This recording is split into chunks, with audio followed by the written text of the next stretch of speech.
And on the return game, he's earned national attention because of that too. He ranks second in the nation with the most kickoff returns, I should say. He's explosive, says head coach Dino Babers, and you can't hide his talent regardless of his size. He's also leading the team, second with as receivers with 20 catches, 217 yards, and 2 TDs this season. The exact reason why Pitt's defensive coordinator Randy Bates says you must keep your eyes on Riley on the field at all times.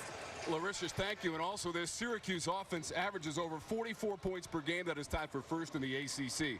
Other side of the football, the running game for Pittsburgh gets the senior Qadree Ollison. Well, and it's important today. Pitt wants to possess the football, and it'll be on the back of their calling card, their physical running game. It means Qadree Ollison running the football, averaging almost 6 yards a carry as Ollison. And this is a guy that can really control the football game, the tempo. They would like to try to reduce Syracuse physically with the running game. When you start talking about the balance in what they do, Kenny Pickett, the quarterback. Kenny has played well at times, and in fact, his first start, outstanding against Miami, number 2 a year ago, beat that team. But it's been a mixed bag so far this year, Tom. When you start talking about their quarterback play, Kenny Pickett going to have to play better today for Pitt. Well, Dave, Pittsburgh won the toss and elected to defer. So there's Sean Riley, who will receive this opening kickoff from Alex Kessman. Syracuse and Pittsburgh, they have met every single year since 1955, and they renew the rivalry today in the Steel City at Heinz Field. And that opening kick will end up in the end zone for the Orange to operate on offense to get our game started here on Raycom Sports. Time for the Impact Players, brought to you by Food Lion. Well, Jamaal Custis, a big receiver. He's 6'5", 213 pounds. He's a matchup problem on the outside. Had an outstanding day a week ago against the highly ranked Clemson Tigers, 5 catches and 73 yards. They look to try to get him the ball. A matchup problem with his size. Look on the other side, Pitt defensively. Rashad Weaver will be one of the defensive guys up front that is assigned to try to contain Eric Dungey. He's an outstanding player on the edge, but they're really going to have to play discipline today against Dungey. Dungey will pass on his first attempt, connects with Sean Riley. And that's up there at the 35-yard line, just a little bit short of that first down line. They got 9 yards of the play as Briggs made the tackle. Dungey averaging almost 300 yards of total offense. And this guy is a true dual-threat quarterback. He's got all the throws, but it's when things break down and he runs it, he can really beat you up. And he's connected again past the 40-yard line, and a first down for the Orange of 8 yards on that play. Also to Sean Riley as Briggs had to make the stop.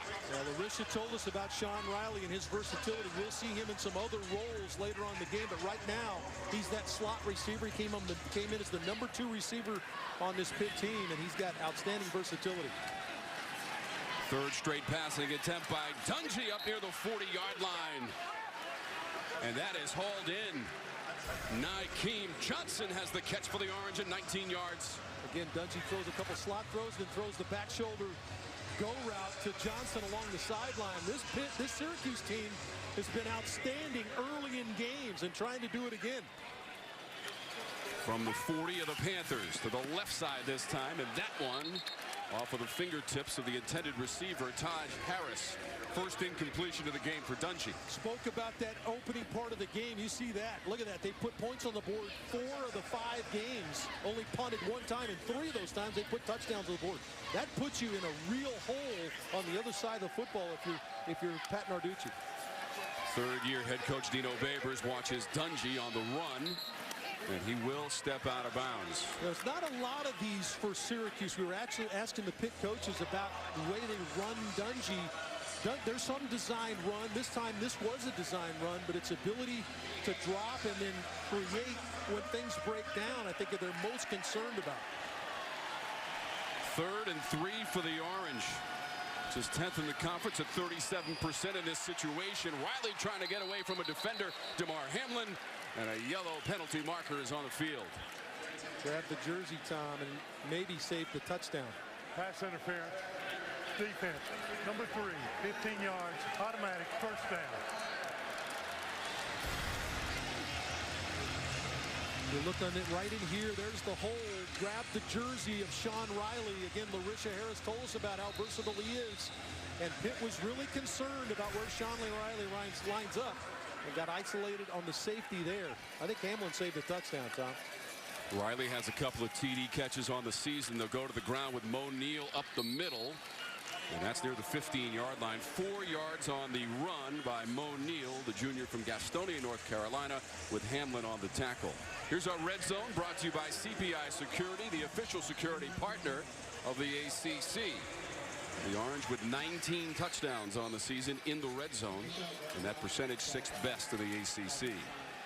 Dungy got near the 15. Harris could not sidestep 3 Pittsburgh tacklers led by number 11 Dane Jackson. DeMar Hamlin also there, and there is no gain on the play. Yeah, really well defended by Pitt here. They're going to try to throw this quick screen to the outside. See Riley 10 going to try to get the block on Dane Jackson, the corner. But there's DeMar Hamlin, the safety. Outstanding play to force 3rd down and medium. Now they got to find Sean Riley. Dungy, quick pass. Riley just inside the 10-yard line.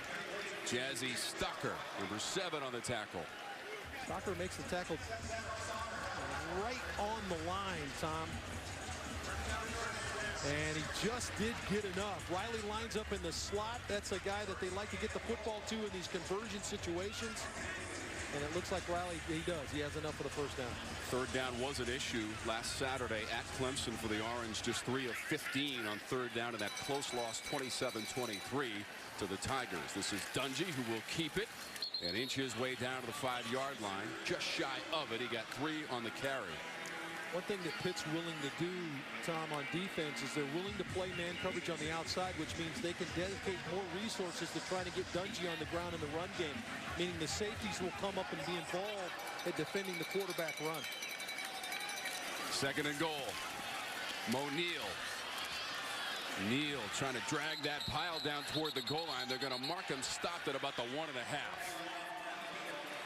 O-line got in there just a little bit late trying to shove Neal in the end zone, but Pitt did a good job of blowing its back right there and holding him short. Mo Neal is the leading rusher for this Orange team. That is offensive coordinator Mike Lynch in his 3rd year. Yeah, wholesale changes for Pitt defensively. Remember, Syracuse plays at a pretty good pace, so Pitt's going to want to get a lot of fresh bodies on the field. Got to defend against Dungy here in the run game. 3rd and goal from the 1.5-yard line. Dungy tosses it to the end zone, and it's caught for a Syracuse touchdown. Number 89, Aaron Hackett pulls it in. Orange on the board. Officially a yard on the TD toss. First catch of the year for Hackett. This is the little fake into the line, show an option type play. Hackett slips into the back line. Hamlin, the safety, loses him in coverage. At least he's the closest Pitt defender. And Hackett squeezes it on the little jump pass. Dungy's so big he didn't even have to jump to throw it, Tom. So offensive coordinator Mike Lynch getting creative around at the goal line as Dungy hits Hackett. The extra point from Andre Schmidt. And the Orange have taken a 7-0 lead on the road. Syracuse finds a way to get on the end zone again. Their 4th touchdown on the year. Can you hack it? Catch in the end zone. French, who led off the season, Dave. The opening kickoff of the season against Albany with a 91-yard kick return touchdown. Well, that was an impact, and here are Food Line impact players, and that was French that had that kickoff that Tom's talking about. He's a guy that's made a lot of plays catching the football, especially in the last 2 games. A couple of touchdowns, almost 150 yards receiving. They'll need French to come up big. And on the defensive side of the ball, this is a good defense.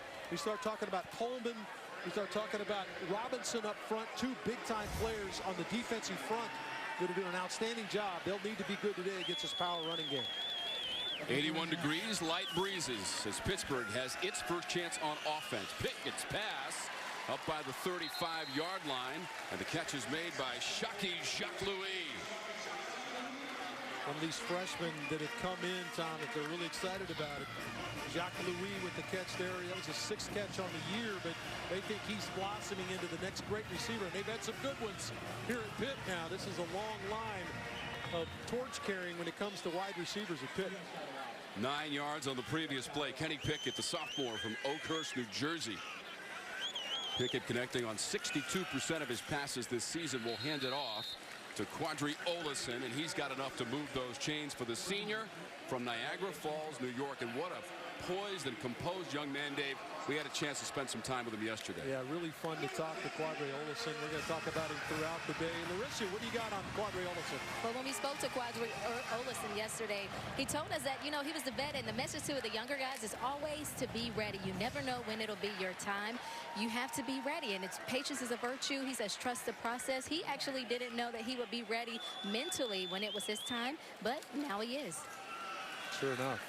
Came in his freshman year for James Conner in that very first game of the season against Youngstown State, Dave, and ran for over 200 yards all in the second half for Qadree Ollison.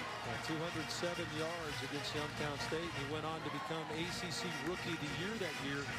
And then last year, Tom, after being a featured back, was asked to play fullback. George Aston got hurt. They went to Qadree Ollison. Would you be willing to play fullback? He played in front of Darrin Hall, and they ran the ball for over 200 yards with him as a lead back. So you talk about a guy that is all team oriented. That's Qadree Ollison. 2015 ACC Rookie of the Year. Pickett still has it. He's got an open man. Ollison first down and out of bounds. Just short of midfield by a couple of yards. Andrew Armstrong forced him out. First down, Pittsburgh, 11 yards on the play. Really haven't used these much this year as a receiver, but here you can see this is a tough catch. Ball up around his head. He's got those big pads on. Was able to squeeze it and get the first down. Had 23 receptions a year ago. That's just his 5th catch on the year. Very versatile player is the big Qadree Ollison. First and 10 for the Panthers from their own 48-yard line. They are 2-3 on the season, 1-1 in conference play, coming off a loss at Central Florida last Saturday. There was some movement on that line, and a flag is out. Looked like we had a D lineman in the neutral zone, Tom. It didn't look like he made contact, though. Offside. Defense. Number 98. 5-yard penalty. First down. David Epperly, our referee today, and that goes against McKinley Williams. Ryan Ward, the defensive coordinator for the Syracuse Orange in his 3rd season. Boy, they're playing well on defense too, Tom. Come in number 2 in the country in 3rd down defense. But they've done an outstanding job of taking away the run game and then heating up your passers. 17 sacks on the year for the Syracuse defensive front. Yeah, Dave, combine that with 8 interceptions as well. That ball's on the turf.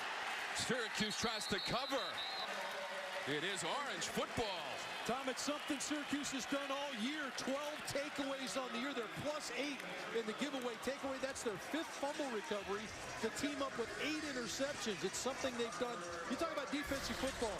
Stop teams in the red zone, play great 3rd down defense, take the football away. And Syracuse all around the ball here, forced the fumble and the recovery. Now short field opportunity for Eric Guthrie. Looked like Alton Robinson knocked that ball loose from Shockey Jacques-Louis, who had trouble with the exchange.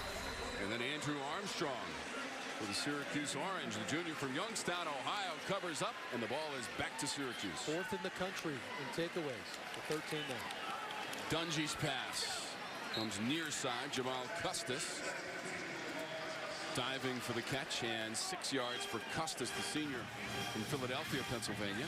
One of our food line impact players, Custis, at 6'5". Again, the big receivers on the outside for Syracuse.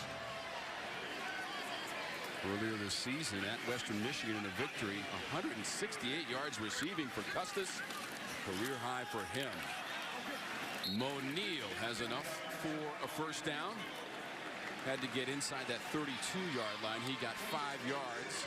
And once again, the chains will move for the Orange. Good rhythm here in the first quarter for Syracuse. Well, and it's about what they're doing, both run and throw the ball. Came in averaging almost the same, 234 run, 246 pass. Dungy flushed out of that pocket, throws on the run, looking for Custis.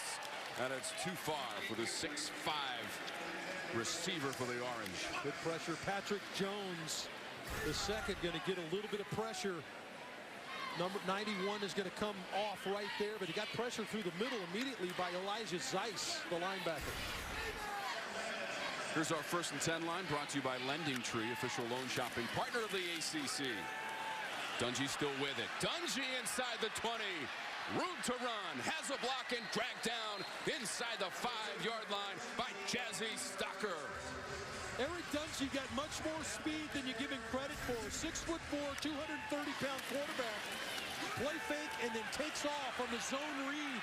You know, it reminds me of running the ball a little bit, Tom. Remember that big quarterback at Arkansas, Matt Jones, big, tall, 6'4", 6'5" guy that could really stride it out. He's got deceptive speed. 29 yards on the run by Dungey. Orange knocking on the door again, right to the goal line, and a touchdown. Syracuse slams it in from short yardage for the second straight drive. Howard takes it in for the Orange, and they're up 13-0. They get a two-way go, running the football and throwing it. Dungey extremely accurate, and then pulls it down and runs it down inside the 5, and then the power to muscle it in and push it in the end zone. You know, we talked to Dino Babers about his team, and he's kind of starting to get to where he wanted to be with this team. Here we are, where he is in his career at Syracuse. Got a power running game, big quarterback, and big receivers. In the first drive, Dungey threw for 42 yards. And in that second drive, he had that 29-yard run to set up the TD from Howard, 14-0 Orange. French making a fair catch to the 25-yard line. Tailgaters are born here with Bojangles. Make your way to the ACC Championship game December 1st in Charlotte, North Carolina. Always an excellent time in the Queen City. That is French on the carry for Pittsburgh, 6 yards, Dave. Well, Pitt had a nice drive going in their opening drive. Syracuse went right down the field and scored. Pitt had gotten the ball out near midfield and then turned the football over. So ball security #1 for Pitt. That's what they've got to take care of. Obviously, they continue to convert on third down, but success on first down, which they had right there on the reverse or the little jet sweep, the French, is going to be key. Coming off of that loss at number 13, Central Florida, 45-14 a week ago. First down and more. Ollison to the 30. One man to get by. And Ollison slips out of the tackle and takes it to the end zone. Touchdown, Pittsburgh. 69 yards. Qadree Ollison.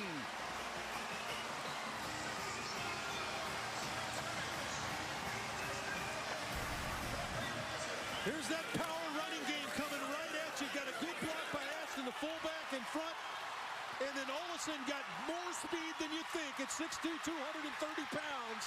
Ollison steps on the accelerator.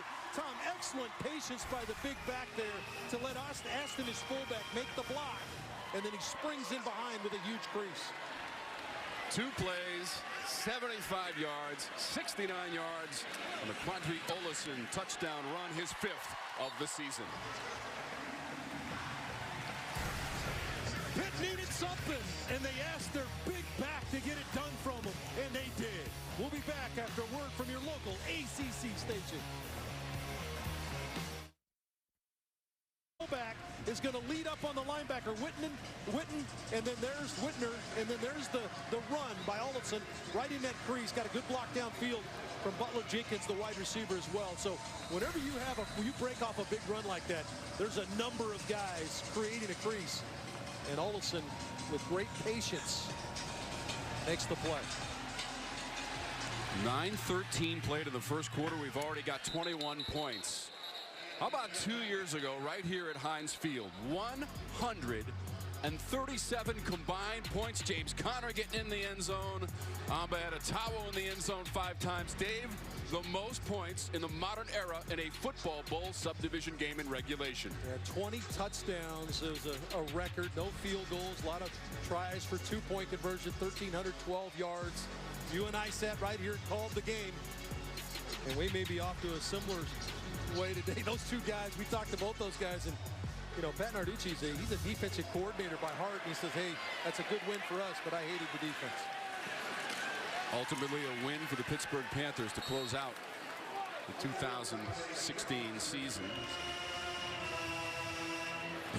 Panthers on their way to the Pinstripe Bowl that year. Pat Narduzzi, and talking to Narduzzi, he was classic. He started talking about the defense in that game. He said there wasn't any defense in the game, but they were thankful for the win. And of course, Dino's offense played extremely well, but they couldn't get a stop either. It was an incredible day. You and I were here for it. How many different ways can you say touchdown? 20 touchdowns also at FBS record. Dungey's pass is incomplete. We're going back to Charlotte for an update. Hey, Tom, thanks. Let's head to Raleigh, where early in the first quarter, Coach, it's 4th and 9, and BC goes for it. I like the aggressive decision. I'm not in love with the call. They threw it short of the sticks. Still a scoreless game. NC State, though, currently driving down the field. Tom, Dave, back to you guys.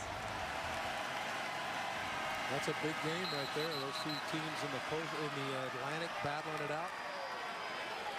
Timeout taken by Pittsburgh. Dave, that BC-NC State series goes back to 1936. Their first game, and 7 in a row right here in Pittsburgh against Syracuse. Third down for the Orange. They're 2 for 2 on third down. Dungy out of a deteriorating pocket. A stiff arm and a dive for the marker by Eric Dungy, and it should be a first down for the Orange.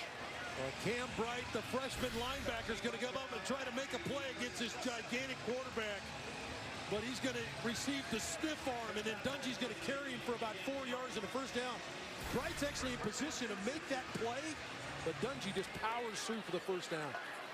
8 yards on the run from Eric Dungy. Senior from Lake Oswego, Oregon. Stands and delivers. Pass behind the intended target of Jamaal Custis. So we talked about the toughness that Dungy brings to the table.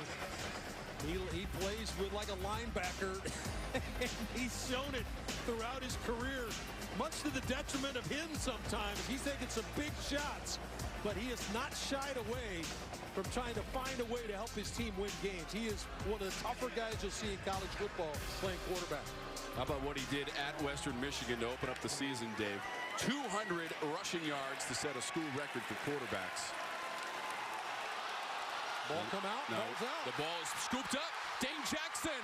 Jackson's running to the end zone. Dane Jackson, touchdown, Pittsburgh.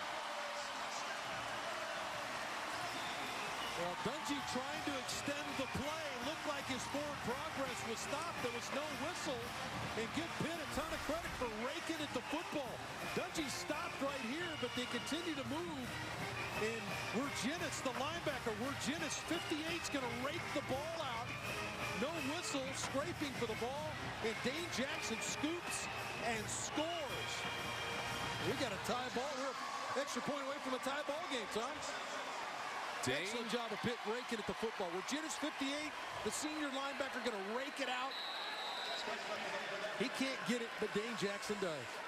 33 yards on the return by Dane Jackson. Alex Kessman to even the score at 14 all. Defensive touchdowns, Dave, the calling card for the Panthers since 01. After that return by Dane Jackson, 33 defensive touchdowns for Pittsburgh. Yeah, Dino Babers going over talking to his quarterback about, hey, got to take care of the football. Just a reminder, but I'm sure he's wondering why the whistle wasn't blown. But, hey, give Pitt credit for continuing to rake at the football. Take a look at our keys to the game. Talking to Dino Babers and what is the big key for you, Dino? He says we can't lose to Clemson twice. Lost a close game, a heartbreaker a week ago at Clemson to the #2 team in the country at the time. And so Clemson can't beat them again today. They have to be ready to go. He thinks they're more mature. And for Pitt, they got to play 60 minutes. This has been a Pitt team that's played extremely well in the first half, but it's really dropped off the second half. Obviously, that question is yet to be answered, but they have answered this early thrust by Syracuse, and Pitt's now evens the football game with a defensive score. And those are the Carolina Ford dealers' keys to the game for Pittsburgh and Syracuse, and we're all tied up. Let's go back to Charlotte. Katie and Tommy have an update. Thanks, Tom. Week 6 action in the ACC kicked off last night. Georgia Tech and Louisville, and this one was all Yellow Jackets, Coach. The second option of the triple option, quarterback keep Georgia Tech over 500 rushing yards. Georgia Tech beat up on Louisville 66-31, the final in that one. Tom, Dave, back to you guys. Tom, we're going to have to get Coach to talk at halftime a little bit about that game. I know he's going to be going over some of the other games, but you could see Brian Van Gorder, defensive coordinator on the sideline for Louisville. He had no answers. He could not figure out a way to stop Paul Johnson's offense. Third most rushing yards in Georgia Tech history last night. Quarterback Daquan Marshall at 175 by himself. Tobias Oliver, the other QB, was over 100 yards as well.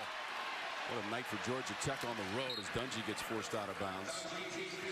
Georgia Tech hadn't won a true road game, Dave, in the regular season since the end of the 2015 season at Georgia before they won last night. Yeah, we're excited the fact that we're going to get a chance to see Paul Johnson's team next week.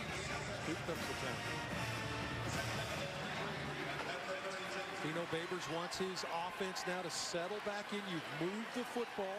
You've not really been stopped until that rake out of the football here just a moment ago. So I think they feel comfortable where they're at, and they've been in these kind of games before, high-scoring affairs, but they're very comfortable in this setting.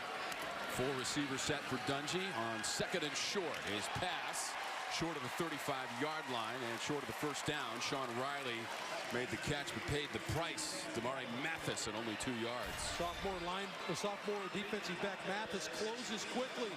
Riley's so good run after catch, but as soon as Riley squeezes the ball, Mathis is there to lay the lick. 4th catch of the game for Sean Riley. Got to defend Dungey in the run game. 2 for 3 on 3rd down. Dungey's pass, short hops. Incomplete, looking for Dante Strickland. 4th down for the Orange. Sorry, Tom, you got enough pressure on Dungey where he couldn't step into the throw. They got a little bit of heat with Adowu, the linebacker, and Dungey did not step in and short hops the ball to the outside. It's an excellent defensive stand. How about the Mathis tackle on 2nd down?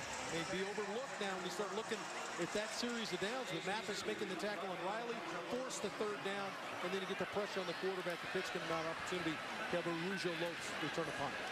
First punt of the game for the Orange, Sterling Hofrichter, the all-conference selection at punter for the Orange. Rougeau Lopes signals for the fair catch at about the 28 or 29 and makes it successfully over 5 seconds of hang time and a 38-yard punt by Hofrichter. Here's our first Citizens Bank Forever First, and the very first and only Heisman Trophy winners from Syracuse and Pitt, Ernie Davis and Tony Dorsett. National championship what year for Syracuse, Tom? 1959. And for Pitt? 1976. Those 2 guys led their teams to national titles. 2 big-time players, boy. You talk about guys that can run the rock. Now, you just sit down and watch those 2 guys play. Ben Schwartzwalder, the Hall of Fame coach for the Orange in the late 50s, early 60s. Chucky Jacques Louis has the catch for 7 yards for Pittsburgh. Dave, they have gone for the throwback uniforms, and they are easily some of the best in the history of college football. They are very good. It's neat to see the retro, and hopefully we'll see them a little bit more, maybe. Hey, we were just talking about 1976, and there you go. There's the offensive coordinator for Pitt, Sean Watson. Settled in here as the OC.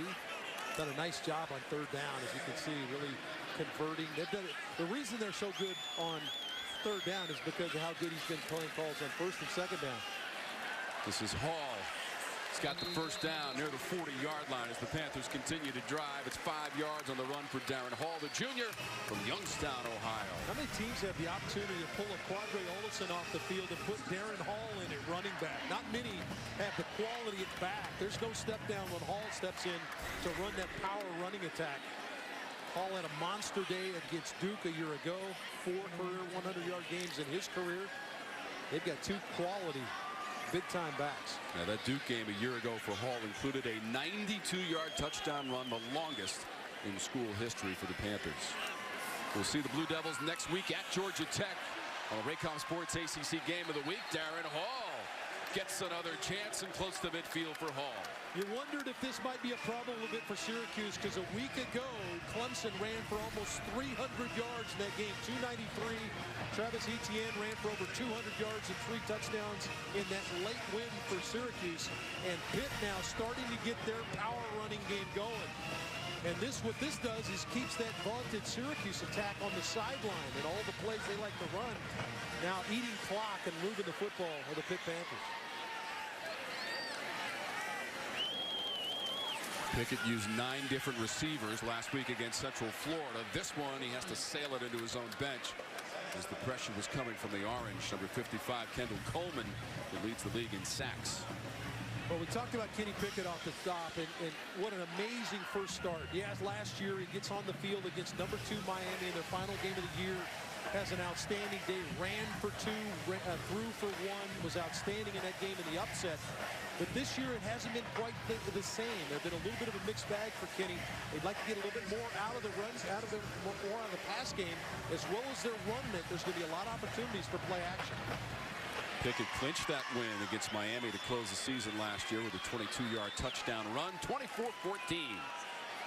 This on 3rd down and 2, and Maurice French pulled down by Andrew Armstrong. There is no gain on the play. It is 4th down for Pittsburgh. This is a cool wrinkle now. Going to fake the zone read, but they flip it inside to French.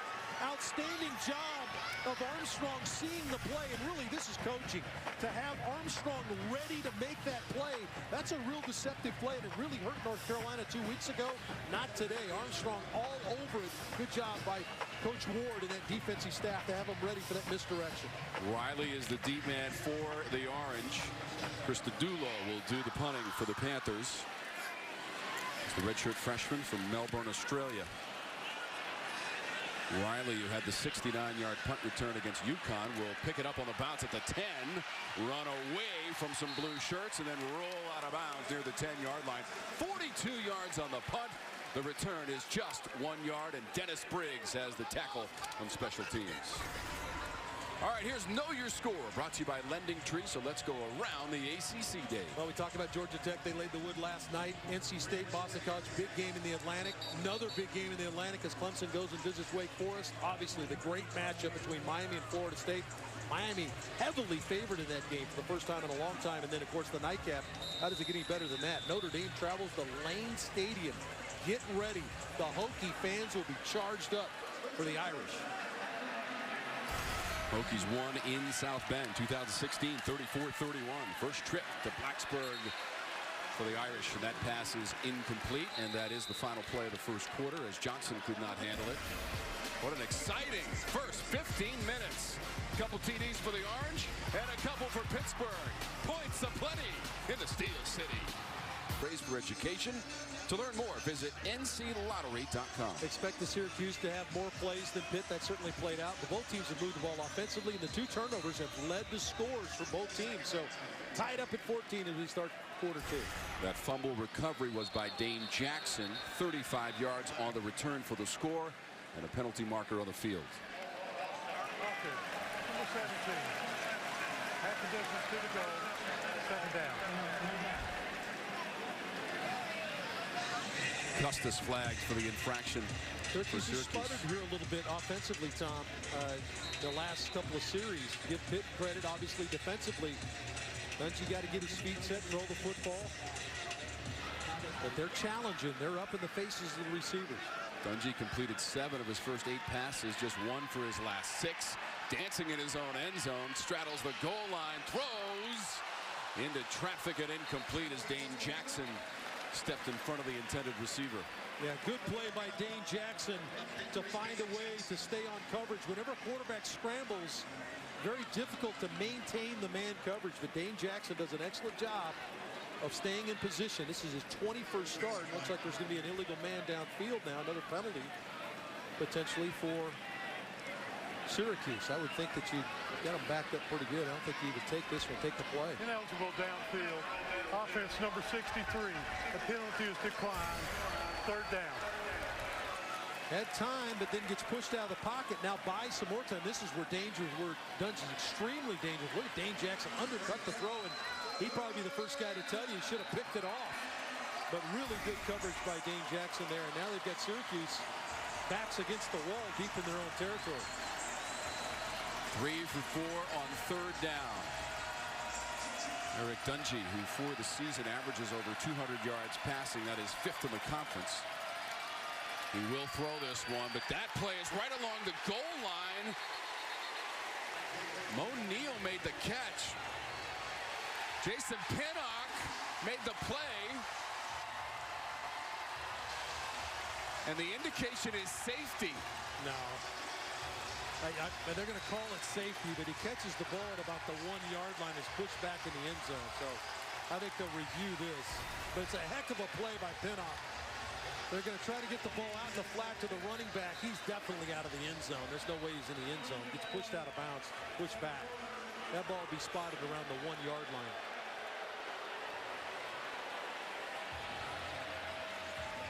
But a good play by Pinnock. He does a good job of really seeing the play, comes up, and nullifies the play. Really a play for about a 4-yard loss. Excellent job. Man coverage. The sophomore all over it. Jason Pinnock. Dad played football at Indiana, so comes from a lineage of football players. Big time play by Pinnock. You run those little slip screens and stuff like that to try to catch somebody in coverage. But Pinnock was right on it. I think it's pretty clear that the ball is out of the end zone by Mo Neal. I'm not sure what was the thought process there. He was clearly out of the end zone. Well, Dave, the call on the field was safety. You need indisputable video evidence to overturn the call. It was determined that the runner was knocked into the end zone from the 1-yard line. Therefore, Syracuse will have the ball 4th down at the 1-yard line. The clock will wind on my... Yeah, I'm not sure we needed all of that drama. That was pretty clear that he was out of the end zone. So the evidence was there. But what happens here now, Tom, is you get a backed up punt situation. Remember, a punter normally has 15 yards to punt the football. Now only an 11-yard cushion. So very important that you don't step out of the end zone if you're Hofrichter here and try to get it out quick.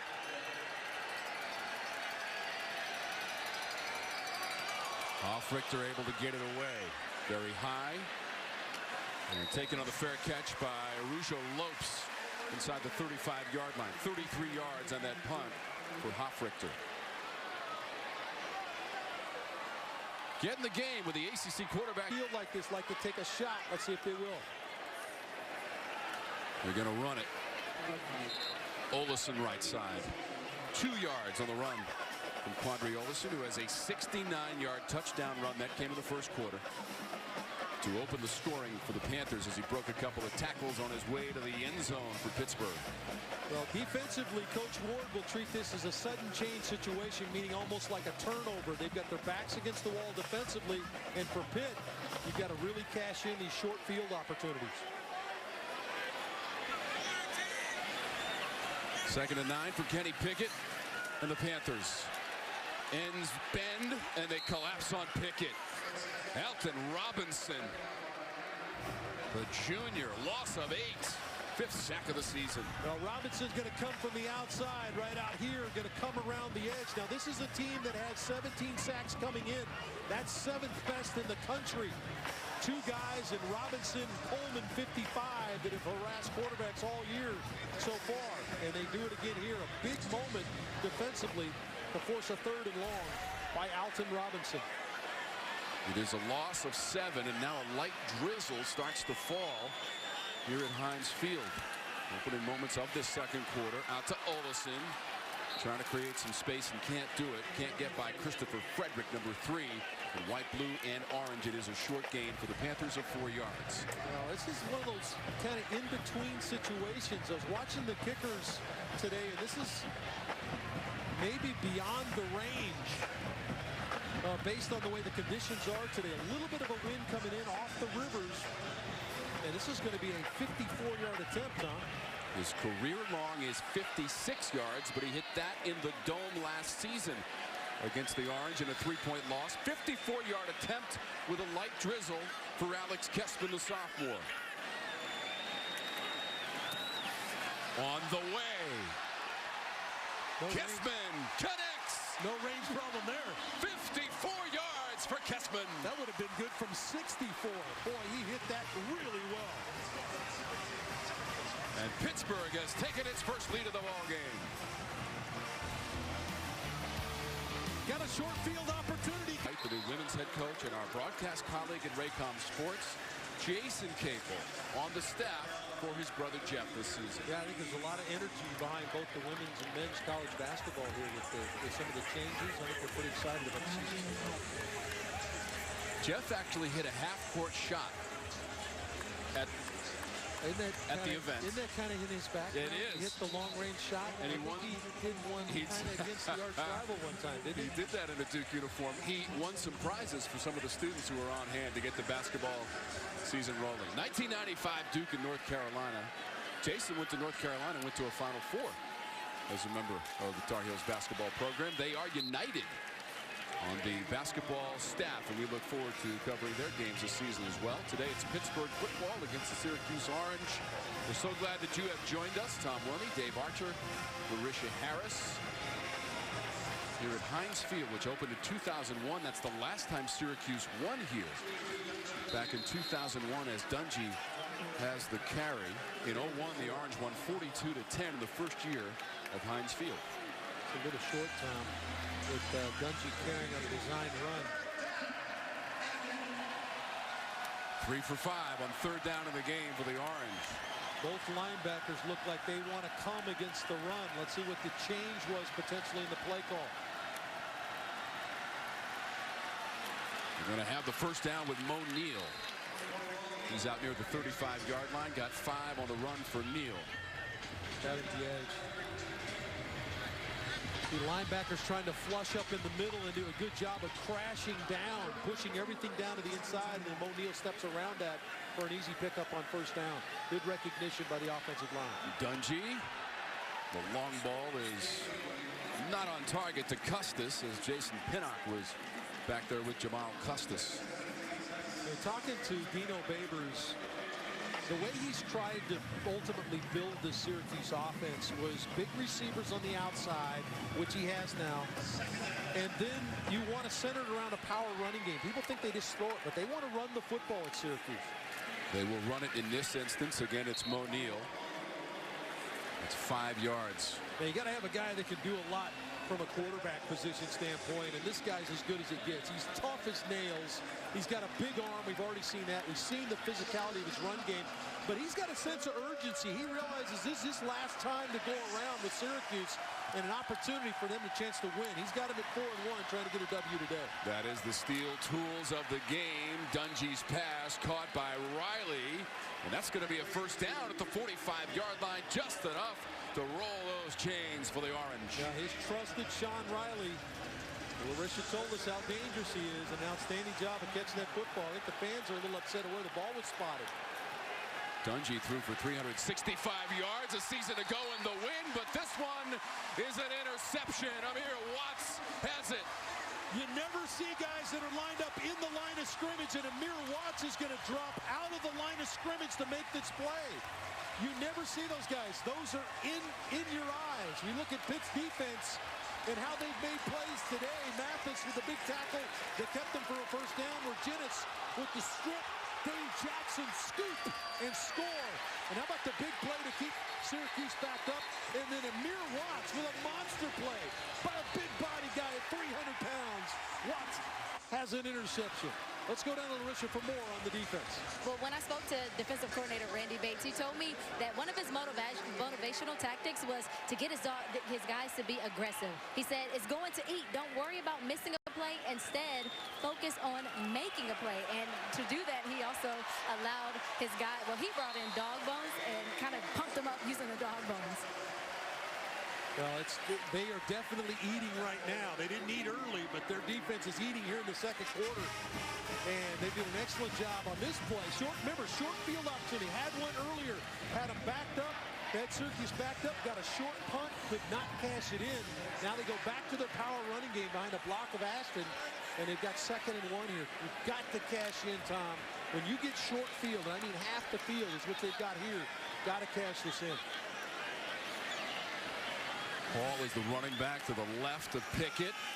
He's at the 40. He might have lost yardage on the play, Dave. It's a loss of 1 for Darrin Hall. Trill Williams, number 21 on the stop. Yeah, the freshman from Yonkers, New York. Extra DB in the game, comes up on the edge, seals the edge, no place to go. And so here you go, key third down. And this is an area Syracuse has been pretty good so far this year, Tom. 45% on third down. It's a big one here. This is one you've got to convert. And thinking about the field position, how many opportunities do you get in these situations? Going to line up in what looks like a power set. Wayne starting to pick up 0 for 2 on third down in the game for the Panthers.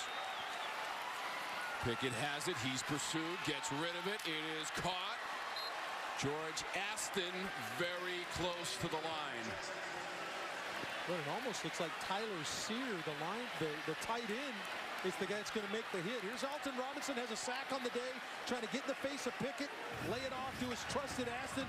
But watch Aston, he's going to run into the tight end right there. And the tight end might have kept him short of the first down. That was Tyler Sear. Rain intensifying here at Heinz Field. Some ominous skies have rolled in to western Pennsylvania. Going to get a measurement now as Kenny Pickett waits on the sidelines. See that rain starting to really pick up. It is a first down for the Pittsburgh Panthers by half the length of the football. And look out, Dave, the rain really starting to come down here at Heinz Field. Well, ball security now becomes a major issue now. Anybody that handles the football, got to keep those hands as dry as you can. This is the team that likes to hand it off, play action. They like those little misdirection plays. Got to maybe really take care of the football here. And if you're Syracuse, you're raking at it. You've been one of the best in the country getting the ball out. The weather outlook all day was for scattered showers, but we're seeing some heavy rains right now as Pittsburgh continues to drive this football from the 38 of the orange. Ollison cuts it back towards the middle of the field and tumbles down past the 35-yard line. He got 4. Very reliable man in the backfield for the Pittsburgh Panthers. Tom, the game's kind of unfolding, I think, after that initial thrust, kind of the way Pitt wanted it to unfold. This is a team that wants to work at a particular pace. They don't want to play fast. They're going to huddle. They're going to run the football, eat clock, make you stay on the field defensively. And over this last quarter, this second quarter, this game's kind of played out the way Pitt wants it to. Hardy football fans here in Pittsburgh fighting their way through this weather in our first half of action. 7:45 and rolling in the second quarter. Shovel pass forward, and it is incomplete. Danger. I like the design of the play, but very dangerous. Kind of faking the. You got to fake to Ollison and then shovel it inside to the tight end. It went right through his hands. They actually had something set up there, but the ball was in the air there for a moment. Another big guy had a chance to wrap his arms around it. We've already seen Amir Watts with an interception. McKinley Williams looking for one. Watts with his first interception of the season, the third thrown by Eric Dungy this year. 3rd and 6. After the incomplete pass, 1 for 3 on 3rd down for the Panthers. Here's a Rougeau Lopes, outstanding receiver in the slot. 4 receivers to choose from. Pickett wants to try to run it. Alton Robinson brings him down. Big number 94 had it read. Yeah, never had a chance for the play to develop. These two edge players, talked about them off the top. Alton Robinson, 94. Kendall Coleman, 55. They're hard to handle. Robinson's already been in the face of the quarterback, putting down for a sack. Here he is coming up. He does an outstanding job of slow playing the zone read, and then crashes down with that speed to put the quarterback on the ground. Alex Kessman is back in. He has already connected in this quarter from 54 yards. Well within his range, Tom. How about 55 yards? Trying to add a yard to his previous connection from 54. There's a timeout on the field, and it's taken by Pittsburgh. Yeah, I made the mistake of saying, well, this might be a little out of his range, and he kicked it out of the stadium on the last one. I told you that his career best was 56 yards, but that was in the Dome last year in early October. And that was a win for Syracuse in that game last season. Equaling the career long of Blewett, who you and I had a chance to watch beat Georgia Tech on a 56-yarder down in Atlanta a couple of years ago. Pittsburgh and Syracuse, it is a rivalry that delivers almost each and every time. Although Pittsburgh has gotten the better of the Orange, winning 13 of the last 16 and 7 in a row here in Pittsburgh. All right, Kessman, 55 yards away. He's already made one from 54 yards, and the rain has dissipated for the moment. Foot into it. Kessman on target, 2 for 2, and both beyond 54 yards away.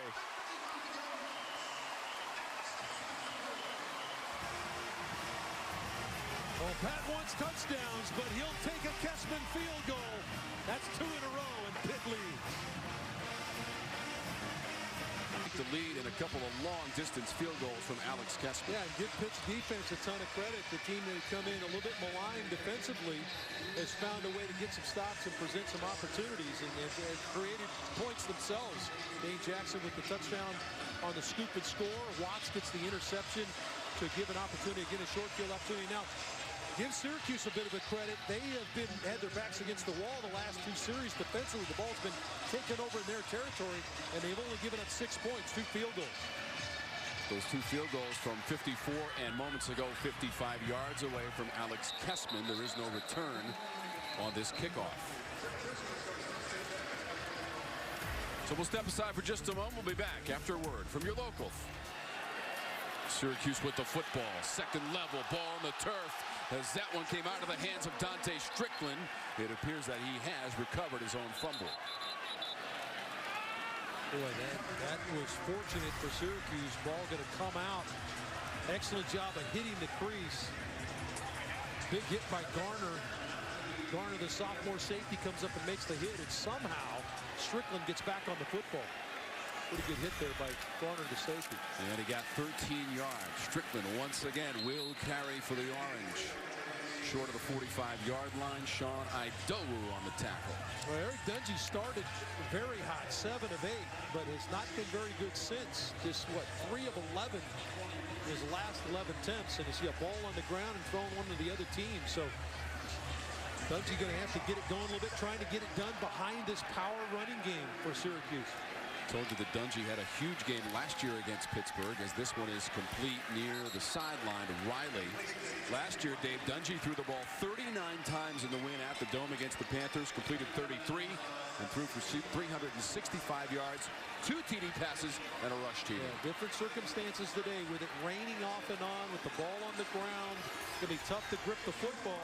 They're going to need to be able to run the ball some, and a good play on that screen to the outside to force 3rd down. You saw big Chris Elmore, number 36, come in for the Orange. Dungey has the time. Looks back across the field. The pass is too high for Taj Harris.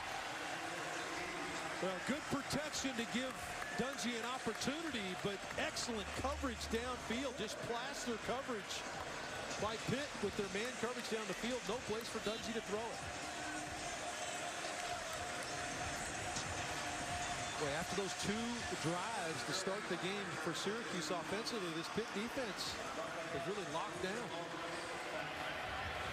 Hoff-Richter to punt. Arujo Lopes is the deep man at his own 15-yard line.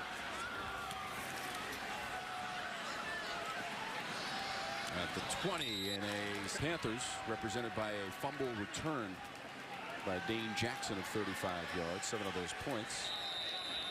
Syracuse scored the first 2 touchdowns of the game. It's been all Panthers since, with 20 unanswered points. 5:18 to go from the 20 for Pickett. His pass is incomplete. Let's head down to Larisha for Gatorade, heard around the cooler.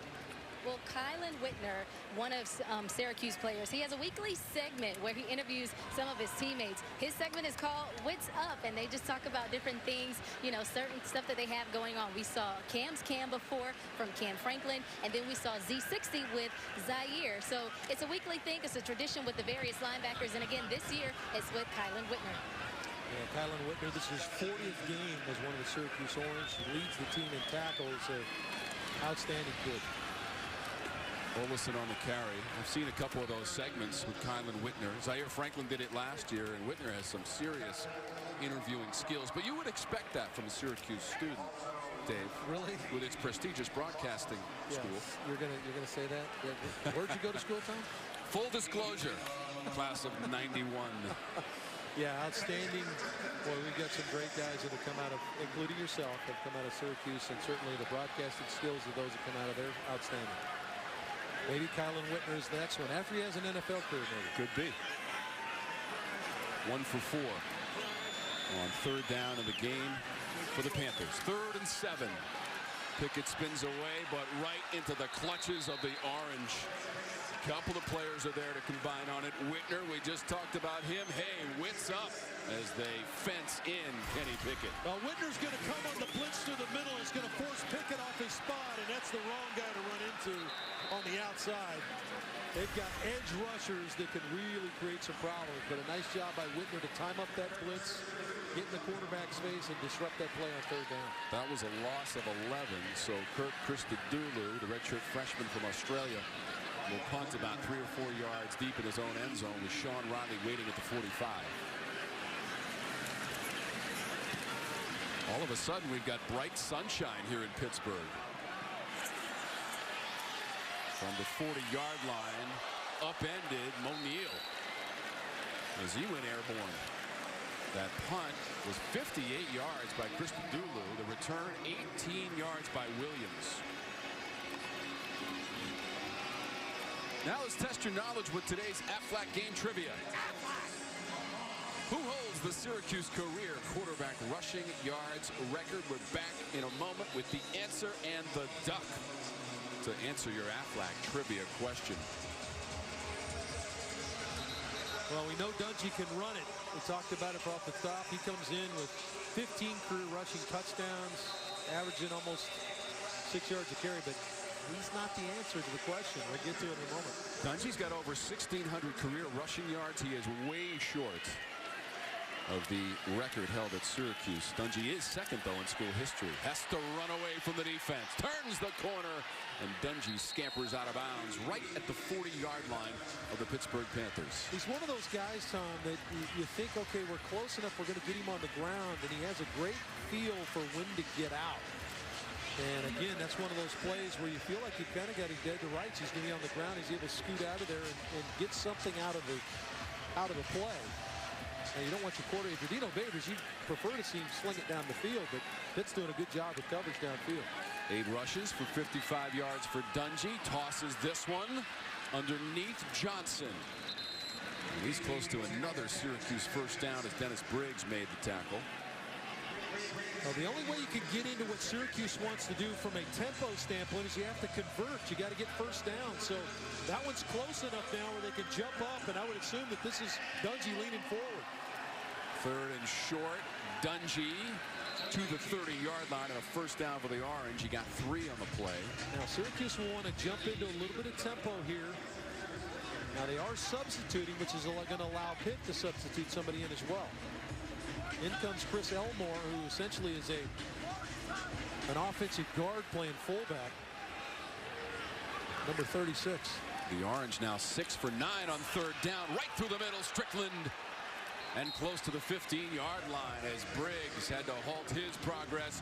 14 yards on the run. Well, Elmore's in the game, number 36. He gets the key block out on the edge on Hendricks. And then a nice run straight ahead in this running game. Strickland again after lowering the shoulder on the previous run. Only got 2 here as Zeiss makes the tackle. There's our CPI security red zone. An area Syracuse wanted to improve in, Tom. They've got one already today, a red zone touchdown, but came in just 58%. Official security partner of the ACC as that one goes incomplete to Sean Riley as the Orange gets in the red zone, trailing 20-14. Latter stages of our second quarter, Dave. It's now 3rd and 8. Well, the problem for Pitt now is, and they'll want to keep a lot of eyes. They want to play man coverage, which lends itself to a play where you can get a Pitt play. Will they keep their eyes on the quarterback? Because down here, running at the quarterback run can really make you vulnerable defensively. Let's see how the linebackers in here in the middle of the field treat Dungey as a runner. 2 for 2 in the red zone with a couple of touchdowns. Dungey falling down and throwing incomplete.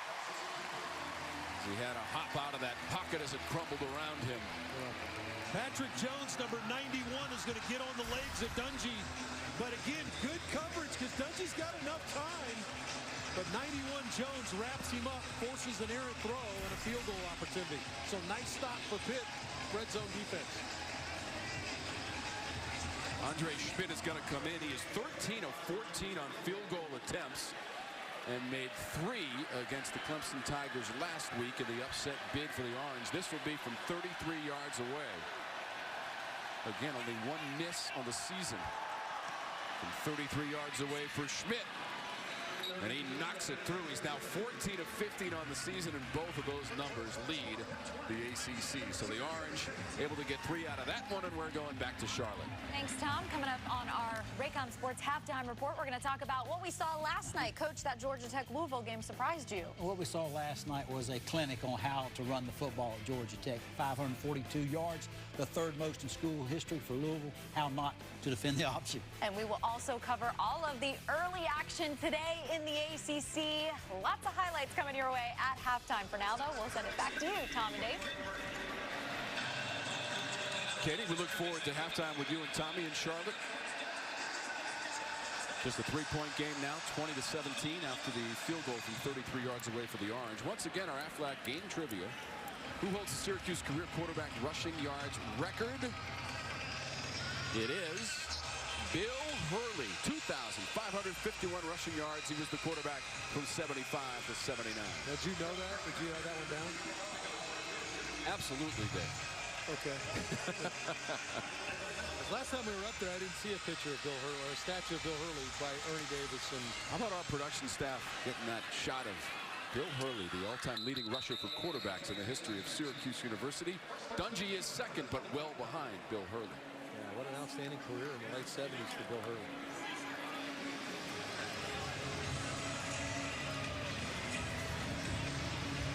(20-17), a minute and a half to go in our second quarter. We've had all kinds of different weather conditions in our first half. Heavy rains, light rain, some mist, bright sunshine. Luckily, that has returned for the latter portion of this second quarter. First and 10 for the Panthers. Hall is the running back to the right of Kenny Pickett. Hall on the left side. First down and more. Past the 40-yard line. Darrin Hall, 17 yards. Tom, I thought this might be kind of a yellow light situation for Sean Watson, play calling wise. You're backed up a little bit, don't want to turn the ball over, give Syracuse an opportunity to get a score before half. Pitt gets the ball to start the second half. So now that you've got out near midfield, I think the sense of urgency might increase a little bit here. Pittsburgh has had an effective ground game in the first half, despite being 9th in the conference in rushing. 92 yards in the first half on the ground for the Panthers. Penalty markers on the field. Looked like Syracuse was in the neutral zone before Pitt came off. See how the officials saw this.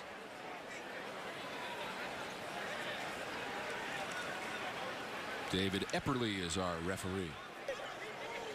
Offside defense, number 98, 5-yard penalty, first down. Yeah, it looked like McKinley Williams came off first, and then Pitt jumped. McKinley Williams, junior for the Orange. Got an opportunity right here to kind of steal some points, Tom, knowing you're going to get the ball to start the second half. A lot of NFL teams try to get this double possession, the end of the first half, start of the second half. Pitt has that opportunity right here. A minute and a second to go in our second quarter. Pittsburgh 4-1 against the Orange's ACC opponents. And off to Darrin Hall.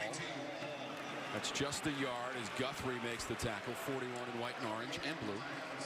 Trying to be careful with the ball, but this is an opportunity now that kind of going by the wayside. And Dave, crowd you know, crowd doesn't like it. It doesn't take much to get in Kessman's range as well. Well, they know Syracuse has been really good at taking the ball away. They're 4th in the country in interceptions with 8, so probably being a little bit careful here with the lead.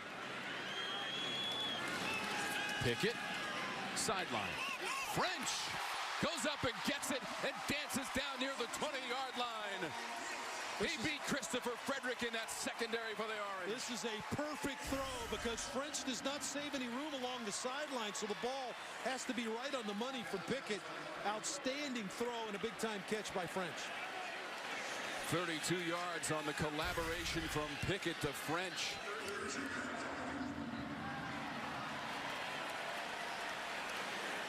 Up here, Pitt has 1 timeout left. They'd like to try to hang on to that, but if you complete anything in bounds here, you're going to have to burn the timeout. Longest pass play of the game. Pickett to French to the 20-yard line. Whistles right around the snap of the ball. Timeout by Syracuse. Timeout, Syracuse. So with 23 seconds on the clock, the Orange taking the timeout. Kessman has made field goals of 55 and 54 yards. Now has 4 field goals from beyond 50 yards in his career, and trying to tack on some more points before the half ends. Yeah, a little bit kind of fuzzy on what was going on as far as play calling, and then Sean Watson decides to dial up a shot to French down the near sideline. Big time throw by Pickett. And now your thought process is a quarterback here. Okay, I got 23 seconds left. I've got a timeout in my pocket. If you're Kenny Pickett, you're thinking about, I got to take care of the ball because the way my kicker's performing, I got a chance to put points on the board. But if I've got a shot at somebody, why not 7 here? These games have been close recently. 4 of the last 6 games between the teams decided by 3 points or less, and once again the play is not allowed to develop. Another timeout. Timeout. Syracuse, their second 30-second timeout. Orange timeout.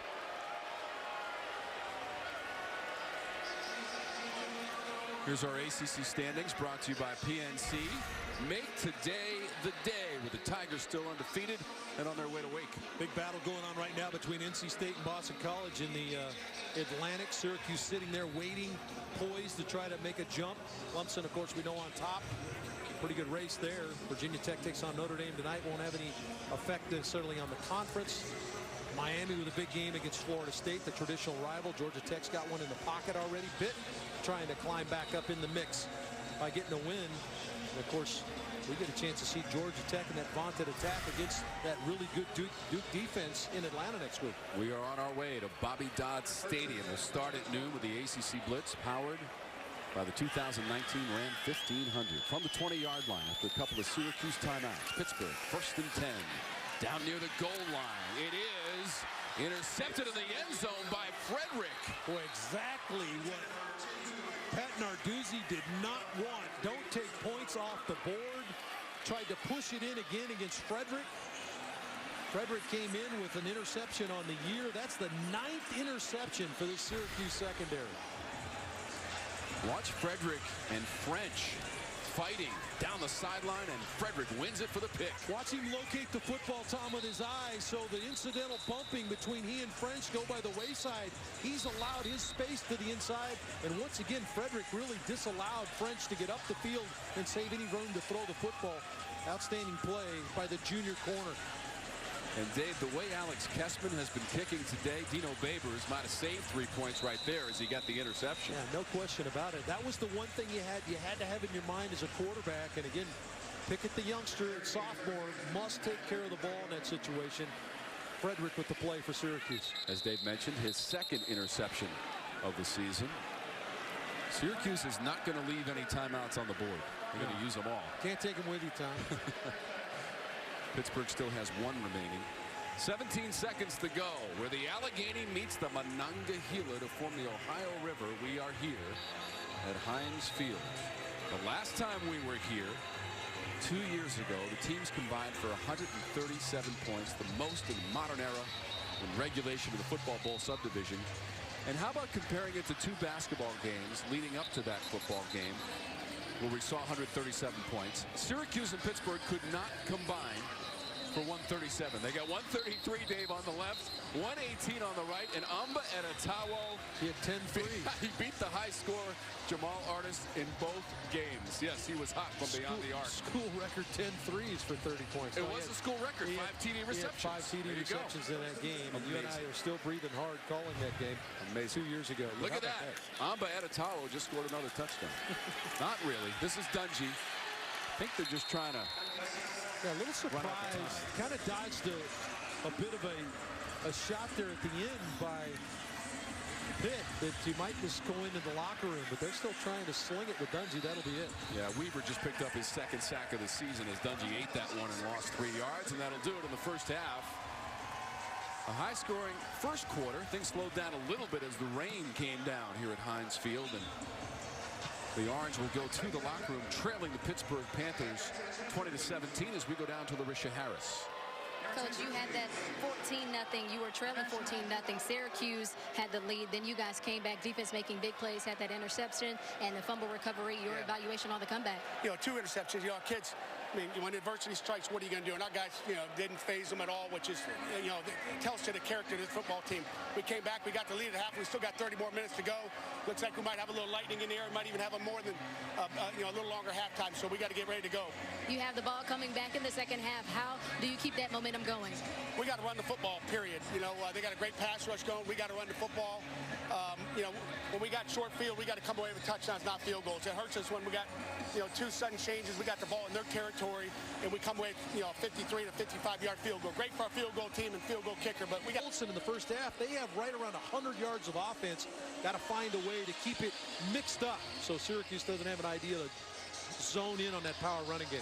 Yeah, Sean Riley is the leading receiver with 6 catches, 29 yards for the Syracuse Orange. Our coverage of ACC football being broadcast on AFN, the American Forces Network.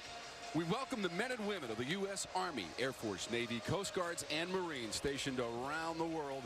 So proud to have you with us, and we hope you're enjoying the broadcast. We did have changeable weather in the first half. We had some bright sunshine, some rains. Changeable weather. We had some unsettled weather patterns, Dave, in that first half, and you can see off in the distance, and it's starting to get a little darker here at Heinz Field, but we're ready to go for the second half. Pittsburgh will get the ball first, and that's a fair catch by French near the goal line. Out to the 25 as we start the third quarter. Well, Pitt had a golden opportunity at the end of the first half to find a way to get some points through an interception. You see that at the bottom of your screen there. 28 plays total, 158 total yards, but they've had a great opportunity. He's heard Barisha visit with Pat Narduzzi at the end of the first half. He was excited about Kessman's field goals, but he wasn't excited about the fact they had to kick field goals. He wants touchdowns. Going to have to try to change that up. But Pitt leads here going to the second half. Kessman 2 for 2. Field goals of 54 and 55 yards, both in the second quarter for the Panthers. First and 10. Ollison. Wow. Look at him drag Syracuse tacklers with him. Solid run for Ollison. Well, the senior has tremendous power. 6'2", 230-pound back, and we can really hear the pads popping as Ollison powers in there. But how about that run on first down? 7 yards. He's got 96 yards for the game. Where's that number 30? In honor of his late brother Rome, who passed away near the beginning of last season. So wearing number 30, Ollison. This is to the wide side. Araujo Lopes down the sideline. Araujo Lopes will run away from that orange D into the end zone for the Panthers.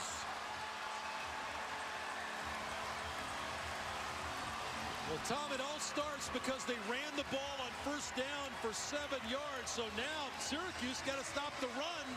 You get the one-on-one matchup on the outside with Araujo Lopes. Got a good block by, it looked like Matthews. Little hesitation move by Araujo Lopes.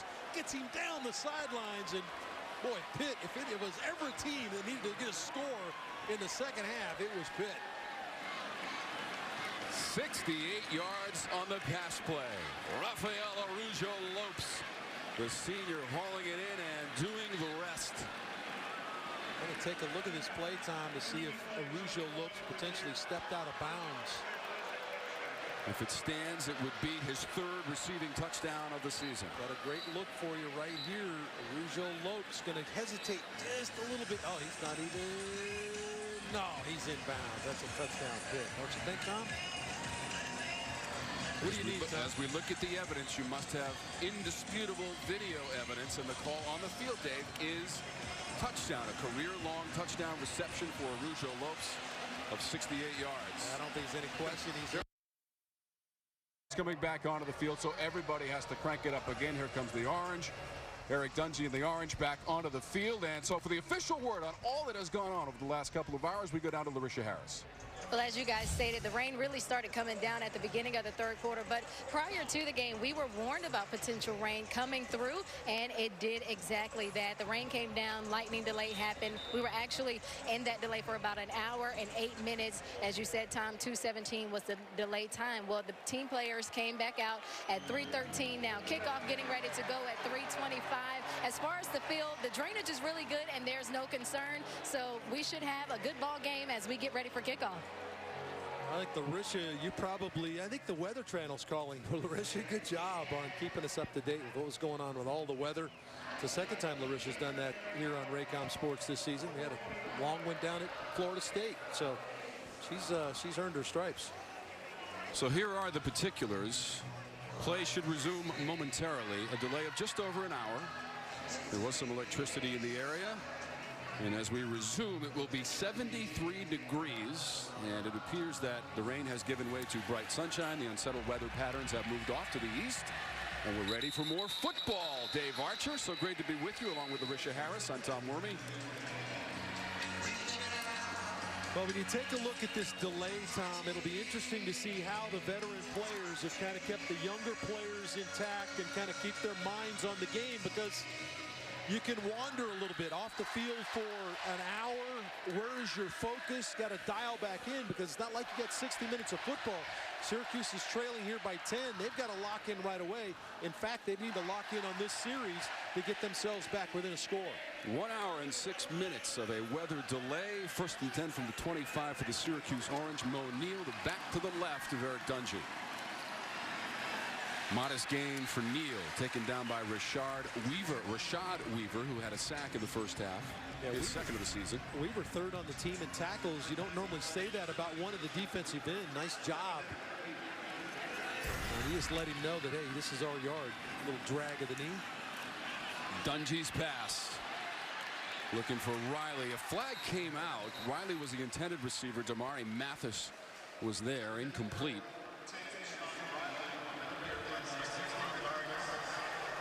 Offside defense, number 93, 5-yard penalty, 2nd down. Had a free play. Shane Roy jumped off. Defensive tackle jumped off on that play, and so he took a shot down the field to try to get the ball to Riley. And that's what they need to get going. Pat Narduzzi's team has done an excellent job of taking Sean Riley away. Certainly big plays down the field. In fact, they haven't made many plays at all in their passing game with the receiver corps. Coach Narduzzi in his 4th year. He's 23-20 as the head coach of the Panthers, and 2-1 against the Orange as the head coach. Is Mo Neal on the carry. Just back to the original line of scrimmage. Well, this is the area where I think that Pitt really kind of turned the tide a little bit, as they've done an outstanding job of making Dungy hold the football so they can get their pass rush there and force him off his spot. They like to play man coverage on the outside and take away those quick, easy throws. 6 of 10 on 3rd down for the Orange, and offensive coordinator Mike Lynch. Brought in Chris Elmore, the big run blocker to the left of Dungy. He's in motion now. Dungy to throw on 3rd and 3. The pocket crumbles, and Dungy spins down where Ginnis drags him to the turf. It's a 2nd sack for the Panthers. Playing tight coverage down the field, Tom, so none of the looks are clean. When you get zone coverage, that ball comes out pretty quickly. But Pitt's been willing to play up tight, challenge these big receivers, and it's made Dungy hold the ball. And that Pitt pass rush getting home.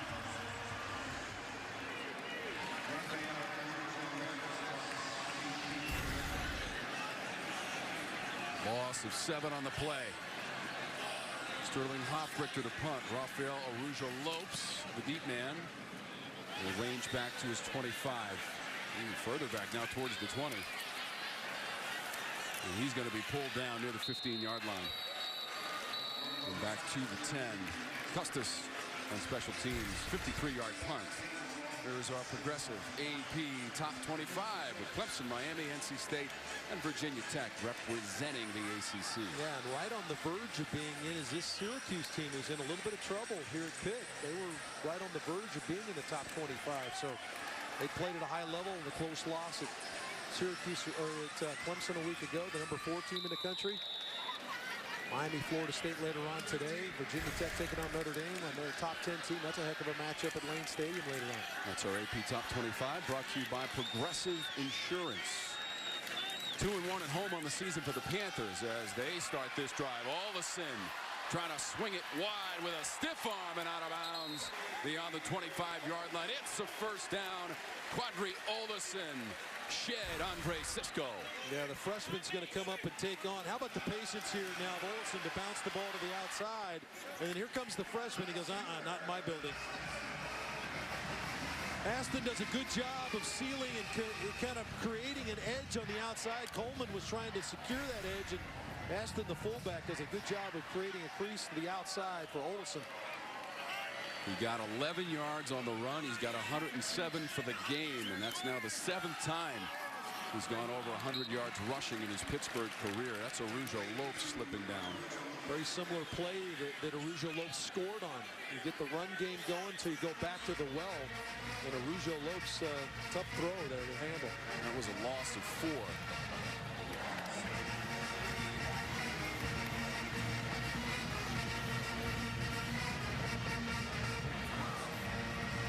Second and 14. Just over 11 minutes to go in the 3rd quarter. We had a rain delay of 1 hour and 6 minutes. Weather delay. Unsettled patterns in the area. Moving off to the east. Bright sunshine now in Pittsburgh. It's Ollison. 3 yards. And see, Tom, that's good on first down. 3 yards, you're okay with that. 3-4 yards in the run game. But when you lose 4 yards on first down, now all of a sudden you're behind the chains. This is not where Pitt wants to be, because this now allows Syracuse, who's one of the best in the country, 7th in the nation, coming in and rushing the passer.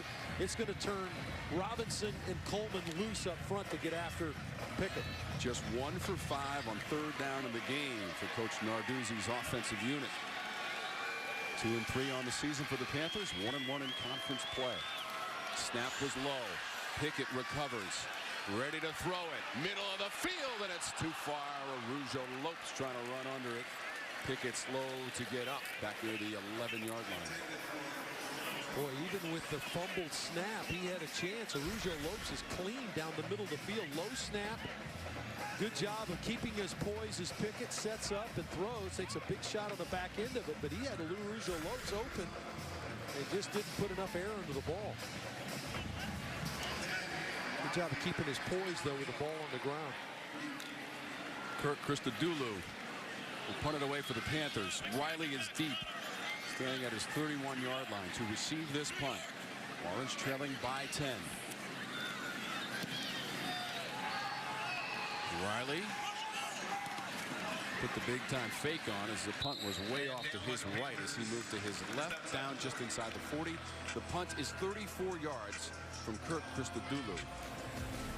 Next Saturday, tune in at noon to the ACC Blitz, powered by the all-new 2019 Ram 1500, followed by our game of the week. It's Duke at Georgia Tech. Well, looking forward to that matchup. Certainly the Georgia Tech running attack against an outstanding defense that Duke can put on the field. Outstanding linebacker core for Duke. Be a fun game down in Atlanta. 86th all-time meeting between the teams. They've met every year since 1933, and Duke has won 3 of the last 4. Dungy's pass taken in by Taj Harris. Dane Jackson couldn't catch up. First down and more Orange. Well, Taj Harris wins to the inside. This is the first time that Syracuse has made a play against that man coverage. On first down, take the shot on the skinny post route. It'll be Howard on a short game. Pyle continues to move 2 yards. Jarvie and Howard with a 2-yard run in the first quarter for a touchdown for the Orange. Well, Tom, the only way you get a team out of this aggressive style or that many players in the box to help stop the run is you have to make some plays like they just made. So they're going to have to go back to the well again and see if they can find a play. On 2nd and 7. It's Howard again. Only one. A lot of Pitt players in that box area to try to reduce the run game. Syracuse had some success with the run game in the first half. And that's really kind of what Syracuse wants to do. 6 of 11 in this situation for the Orange in the game on 3rd down. Dungy looks to his left at the 15. It is caught. Down to the 10, Harris down to the 5 before they bring him down. First and goal, Orange on the catch by Taj Harris. Well, Taj Harris came in with just 6 catches on the year, and he's made 2 big ones here in the second half. Excellent throw against the man coverage, pushed off. and pushes it inside the 5-yard line. 22 yards, previous play, up the middle and into the end zone. It's Jarvian Howard with a touchdown for Syracuse, his second of the game. Hard running right through the middle. You get the pass game on the outside. Campbell, number 24, the safety, is going to come up and try to make this hit. But wow. He was the nail, not the hammer there. Howard with his second touchdown on the year, as you said, Tom. Good hard running by Howard. Runs of 2 yards and 5 yards for the touchdowns for Jarvian Howard. Schmidt's extra point is just inside the pipe for the Orange.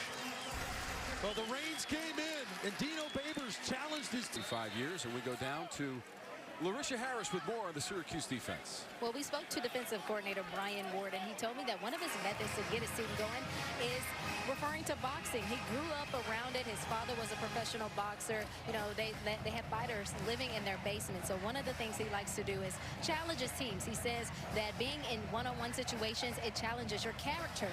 And so those boxing methodologies is something that he uses and references for his team to get him going. Well, his team's challenged right now, Larisha. They're going to have to come out fighting here in the second half. Darrin Hall. It's going to be a first down near the 40 for Darrin Hall. Dave, that was 14 yards on the carry by the junior for the Pittsburgh Panthers. Well, these two running backs came in. Ollison was averaging just under 6 yards a carry, and Hall's averaging just under 7 yards a carry. These two big senior backs can really carry the mail behind a veteran, big offensive line. And they try to wear this. You get into this part of the game now. Now, we had the break. Normally, this is the part of the game where they wear you down physically. But because Syracuse had a break, they had a chance to regroup. Pickett slings it. And that one over the opposite shoulder for Shockey Jacques-Louis, who got twisted watching that football float toward him. Trying to mix up the play calling. Sean Watson obviously has the power running game, but Syracuse, when you rip off a run like they just did, you have an opportunity to potentially get on that one-on-one on the outside. Just not a very well thrown ball by Pickett. Yeah, Pickett's been serviceable today. Obviously, his numbers are skewed because of the 68-yard play to Arujo Lopes, which essentially was like a 5-yard throw. So they haven't done a lot in the passing game. This is 2nd and 10, running game. It's Darrin Hall. Going to take a few white shirts to finally bring him down. That's 3 yards on the rush by Darrin Hall. Well, now if you're Syracuse, you got him where you want him. Is now you can tee the pass rush up. Excellent job. A lot of hats to the football. Good hard running by Hall, though, to try to get something out of it because he was really hit before he got to the line of scrimmage. Third down has been an issue today. That Syracuse defense has done well in this situation, limiting Pittsburgh to just 1 for 6 on third down. This is 3rd and 7. Pickett stepping forward and throwing near the 42-yard line. A sliding catch is made. Rafael Arujo Lopes and a first down as they convert on third down. Excellent protection. Syracuse is coming with extra rushers. Pickett stands in. And a nice job by the senior to go down Arujo Lopes to secure the catch, working against the freshman corner and nickelback Trill Williams. Ball thrown behind him, but he did a good job of slowing down and securing the catch. No reason to try to run after the catch there. Just a nice job reeling in. It's a conversion down situation. Veteran play by Arujo Lopes. Third catch for him. That last one was for 15 yards. Timeout. Syracuse. They're first. So with 6:17 to go in the third, Dino Babers calls a timeout, and we are going back to Charlotte. Thanks, Tom. This studio update is presented by Hardee's. Try an all-star meal. We head to Raleigh, where BC blocking a big punt. Special teams picked up by, recovered by Travis Levy in the end zone. Special teams touchdown for Boston College. Unfortunately, it's not enough. The Wolfpack with a 28-23 win over BC. Guys, back to you. Wow, that was a game that NC State kind of had in control, and then obviously the block kick provided an opportunity. They're going to take a look at this, Tom. I think that was one of the reasons Dino called timeout. See if Arujo Lopes did in fact, have his hands under the ball. Ooh, ball comes out, hits the ground right there. Ball looks like it touches the ground, but does the ball kind of slide around, or do you have kind of secured or pinned against his body? I didn't see any movement of the ball, Tom, so the ball can touch the ground as long as you've secured it. It's not moving. You can see where that field that Larish has talked about, even though it's draining some, you can see how slippery it is. Araujo Lopes tries to step on the brakes here to slow down to catch his ball. Feet come out from underneath him. Ooh, ball comes out. I think the ball's moving. I think that's incomplete, Tom. I think they'll flip this over. You see the ball comes out right there, hits the ground, and then he re-secures the ball. So that's going to be incomplete. Just to be clear, the call on the field was a 15-yard completion and the third catch of the game for Araujo Lopes. Should it stand, but based on the video evidence we saw, this could be overturned. Yeah, I think that was clear and indisputable there. The ball slips through his arms and just couldn't quite squeeze it. Good job of trying to secure the catch, but I really think the footing slipping out from underneath him maybe caused the problem here trying to secure the ball. So now the whole process of determining what the time frame was on the clock. Remember, clock stops with the incompletion. Should have stopped, obviously, the first down as well, but then they wound the clock once Pitt got back up on the ball, so you got to figure out where the ball was and get the clock fixed. The play is overturned. It'll be 4th and 7. That was a third down conversion until the review, and let's get the word. At the review, it was determined that the ball hit the ground. The pass is incomplete. It will be Pittsburgh ball, 4th down and 7 at the 42-yard line. Please reset the game clock to 6:49, and it will start on the snap. Tom, give Dino Babers a ton of credit there. Pitt was on the ball ready to run a play, and he burns a timeout saying, hey, wait a minute, you didn't look at that close enough. And as they go back and review it, he was right. So that's good coaching and got good information from upstairs saying, hey, we need to take a look at this again.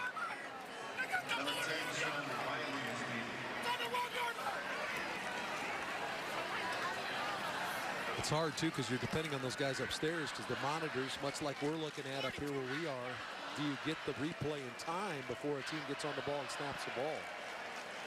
Sometimes it's a bit of a gamble, and I think Dino may have taken one there.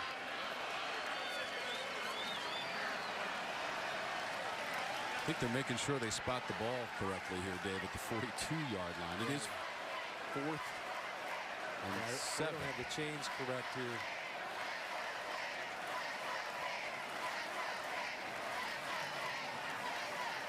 If you're looking at our field conditions right now in the sunshine in Pittsburgh, you wouldn't know that we had a rain delay and weather delay of over an hour. And some very heavy rains, although the field has responded relatively well so far. This is also the home of the Pittsburgh Steelers, who tomorrow take on the Atlanta Falcons right here in this very field. Yeah, I don't think this field's going to be in very good shape when this is over. Riley watches it bounce out of bounds. Good kick. They'll mark it at the 6. Punt by Kirk Christodoulou. Tom, we talked about how do you answer this long delay? Do you have enough maturity to handle the situation and come out with some poise? And Eric Dungey immediately gets the football down the field to his freshman wide receiver in Taj Harris. He makes a couple of big plays. Then you go back to your running game. And another freshman, Jarvian Howard, pushes it in the end zone. So 2 youngsters help Dungey get the ball back in the end zone. And now we're in one of these other fights. We have a fight between these 2 teams every year, and we got another one. That last drive by the Orange, Dave, 5 plays, 58 yards, 1 minute and 40 seconds, and Howard took it in. Worst starting field position of the game for the Orange, trying to bust out with Howard again. Penalty marker on the field.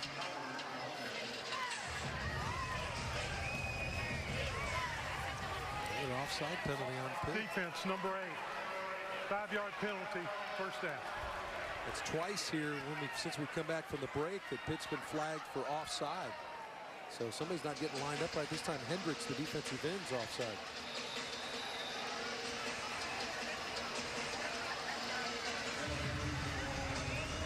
First and 5. Let's see where Sean Watson wants to go here. Potentially put the ball in the hands of Eric Dungey. Try to make a play against this man coverage. That's Howard again.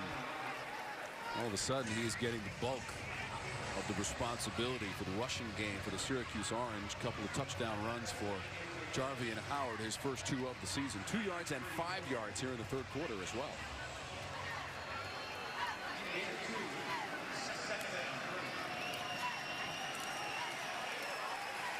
It's Dungy, hits the roadblock. Weaver. Ball came out at the end, but the play was already whistled dead.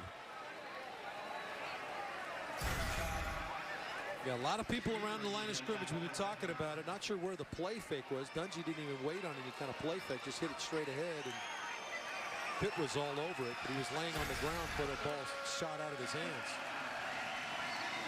3rd and short for the Orange.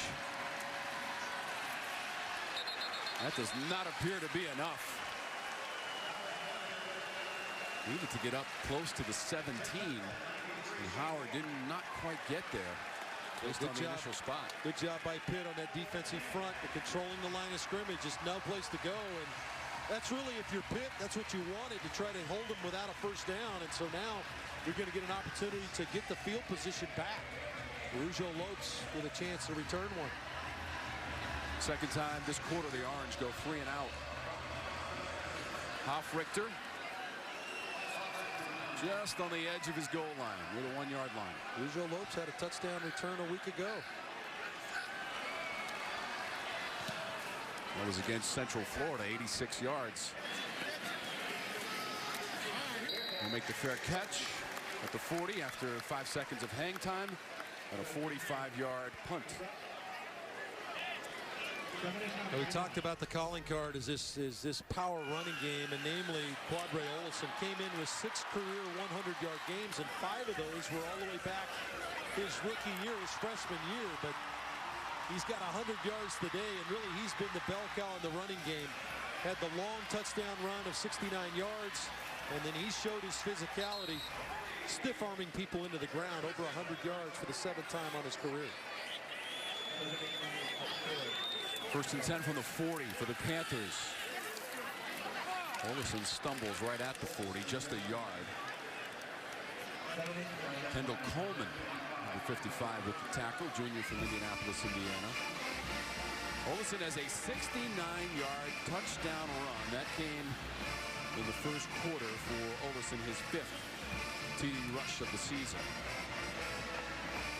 Well, it's hard to sometimes make games go by script, especially when you fall down 14-0, but Pitt's been able to stay with their power running attack, and it's beginning to wear on Syracuse.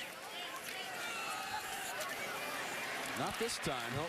Ryan Guthrie breaking through the front ranks to make the tackle of Ollison. Well, when you start getting a team running the football on you, you're going to start committing guys to the line of scrimmage. Guthrie's the middle linebacker. He's coming on a stunt right now through the middle. Excellent job by Coleman, who leads their defensive line and tackles against the run. Does an excellent job of sealing the edge and allows Guthrie, the linebacker, the junior college transfer, slides right through and makes the tackle. And now you got him where you want him. If you're Syracuse, let your pass rushers go. That was a loss of 2. Just 2 for 7 on 3rd down for the Panthers. 3rd and 11. Yep. Pickett under pressure. Got rid of it, but incomplete. He's trying to hit Aaron Matthews. It looked like maybe a Syracuse rusher got around the arm of Pickett. Maybe Alden Robinson, big defensive end right there. Let's take a look and see if he affects the arm here. Because you can feel this as a quarterback. Yeah, he did. Sure enough, got part of the ball, and you see it wobbling as it comes out. Good pass rush from the junior defensive end. First 3 and out of the day for the Panthers. Punt goes out of bounds, and they will mark it up past the 25, 27-yard line. That punt, 34 yards. So it's now Tom, as you begin to look at how the field position begins to change. Remember, they punted the ball in the shadow of their own goalpost. They get a defensive stop. And so now the field position changed a little. Now they're out at their 27-yard line. So now an opportunity maybe to be a little bit more aggressive play call-wise Instead of running the football 3 times, Dungey has to have the ball in his hands. I would think that at this point, you've got to get back to getting the ball to somebody on the perimeter. Pitt's challenging. Pat Narduzzi's defense is challenging. They're coming up and playing bump and run. You can see it. They're up tight up here. They're going to play you. They're going to challenge you. Can you make a play? Dungey flips it out. It's Johnson who goes out of bounds up past the 31-yard line. 4 yards on that play. Dungey trying to get people lined up the way he wants to. Veteran quarterback.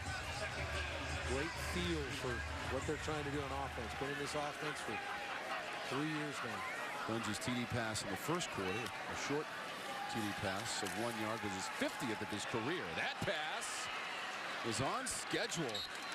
Taj Harris has the catch and a first down after 15 yards on the play. It's a good read by Harris, and he gets in this little window because what happens is Pitt draws their defensive end, Dwayne Hedricks off. Remember, Dungey threw an interception to a D lineman earlier in the game to Watts. This time he's able to get it over Hendricks for a big play. This is Johnson. Runs into Hamlin. Progress stopped, but into Pittsburgh territory. Using Johnson in the backfield, a little bit more fleet of foot. Got big backs for Syracuse. Maybe not quite the foot speed that they're looking for. Now Johnson carrying the rock from the running back position. We're inside of 2 minutes to go in the third quarter. And the Orange, which average 80 plays per game, average a play every 21.6 seconds as we take a moment for an update from Katie. Thanks, Tom. This studio update is presented by Hardee's. Try an all-star meal. Not the way things wanted to go for Clemson in this one, Coach. Yeah, Trevor Lawrence trying to get down to avoid a collision to his upper body. But again, here it just makes a typical true freshman mistake. Ball slips out of his hand. Carlos Basham Jr. recovers. Back to you guys for now. Well, you like to play those freshmen, true freshmen. They're going to make some mistakes for you. Dungey's pass is incomplete. Taj Harris is number 80, freshman from Beverly, New Jersey. Trying to hit the ball on the seam. You see Harris pointing at his chest saying, that's on me, that's my bad. It's a 5-receiver set for Dungey in the bright sunshine of Pittsburgh, Pennsylvania. Dungey trying to escape. Extends the play, throws on the run. It's complete to Custis right at the boundary. 21-yard line. Well, we talk about trying to keep Dungey in the pocket. For the most part today, they've done a really good job. But this time they provide him a little room to slide out. He's been outstanding this year in buying time, running with the ball, or finding his big receiver Custis in this situation for a first down. 22 yards on the pass play to Custis. Dungey to the air again. And this one was behind Custis. Pinnock in coverage. He got some pressure. James Folston came clean, and Dungey couldn't step into the throw. He wanted to throw a little back shoulder fade there, and just couldn't step into it. Was errant with the throw. Dino Babers 1-1 against the Panthers as a head coach. Pressure coming from the edge. Dungey spins away and throws it out of bounds. Folston was bearing down on Dungey. Boy, Watts might have got away with a late hit on Dungey right here. Dungey's going to throw the ball away. Good pressure. Again, Folston coming off the edge. You see, watch this hit late right here. Just kind of might have been a little bit of acting by Dungey right there trying to draw the flag on Watts. Watts, who has an interception today. That came in the second quarter. This is the 9th play of the drive on 3rd and 10 for the Orange from the 21. Dungey gets away from the pressure. Running. Dungey diving for the pylon. Eric Dungey, touchdown, Syracuse. Dave Dungey on the run, 21 yards, and into the end zone for the Orange. His 7th rushing touchdown on the year, and what happens is when you play man and you're willing to bring people at the quarterback, you better keep him in the pocket. And Dungey's able to get out of the pocket on back-to-back plays, and this time he's able to find some room up the field, and we've talked about how deceptive he is speed-wise. shoves it in the end zone, and Syracuse has taken the lead. 27 career rushing touchdowns for Eric Dungey. That is a school record in the history of Syracuse football. Take a look at this pressure now. There's a lot of Pitt players coming on the blitz, but they lose contain. Dungey knows, hey, everybody else is in man coverage. I'm going to take off. And he finds the right pylon, diving in the end zone for a touchdown. No quarterback in Syracuse history has more TD runs. That's number 7 now for Eric Dungey. Just selling out and diving for the pylon. He's got it in the orange. 14 unanswered points. The Pitt brought Felipe Motley on the corner blitz. And Motley kind of misfit against trying to keep him hemmed in. So the Orange taking the lead, 31-27. Dungey's 21-yard TD run a moment ago. Motley down here at the bottom, he's coming on the blitz. So he's got to fit into that pass rush and essentially doesn't. And there's a hole where he leaves. The safety's got to come over to take that receiver going down the field. So there's nobody in that area. And Dungey recognized it and got up the field in the run game. Pittsburgh led at halftime, 20-17.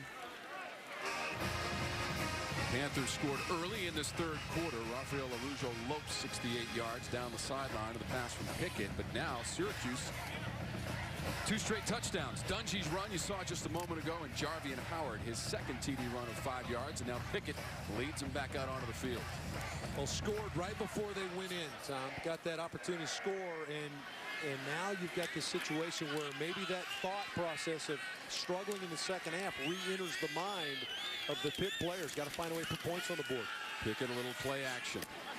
This pass is complete. That's Aaron Matthews. Could be the final play of the quarter. 8 yards on that play. So after the hour and 6-minute weather delay, Syracuse seizing the momentum and the lead here in the third, and that does it for the third quarter. Back and forth and what we expected between these two teams. For 8 on third down, if you're Pat Narduzzi. You go back a year ago, just 3 for 13 against Syracuse on third down. So it's repeating itself today.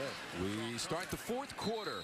Darrin Hall on the carry. Tom Wormy, Dave Archer, Larisha Harris on the sidelines. Our outstanding ACC Raycom Sports college football production crew. We had a rain delay of 1 hour and 6 minutes just as we opened play in the third quarter.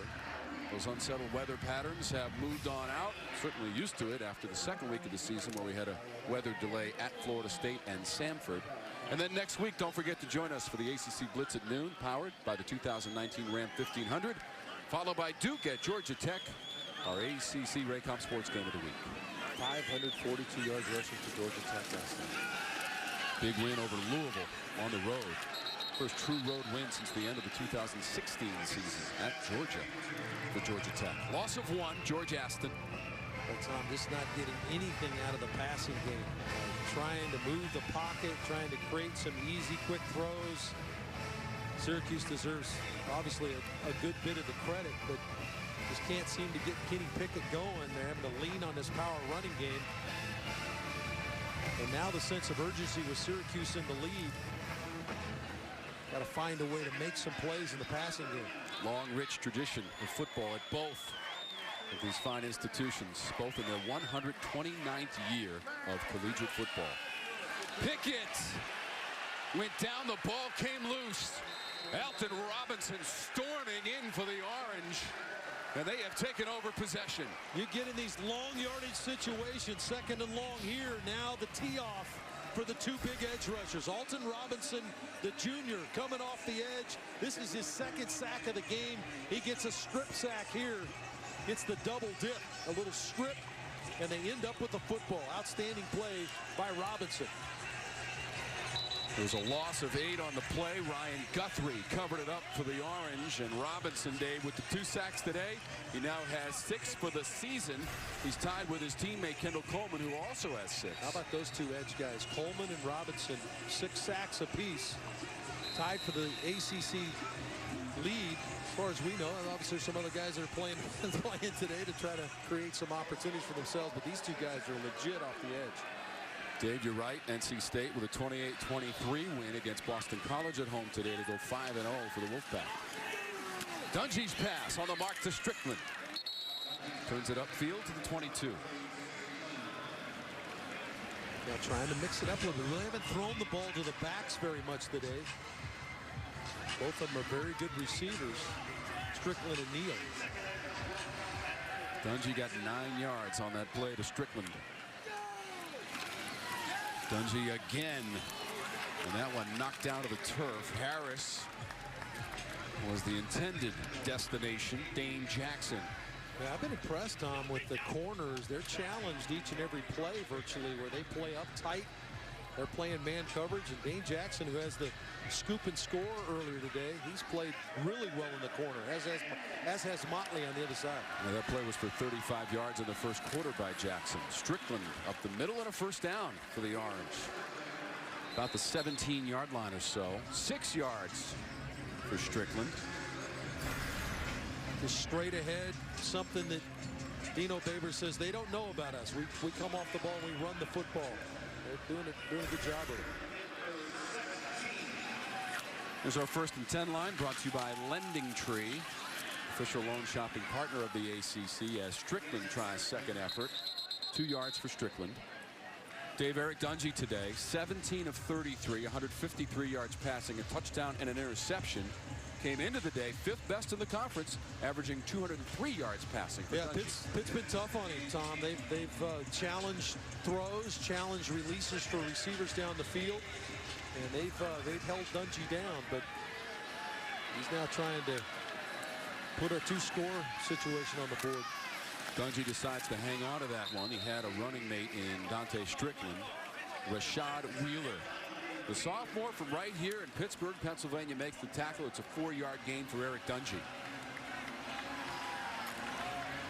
This is a team that likes to work with some pace, but they're making sure they get the right personnel on the field.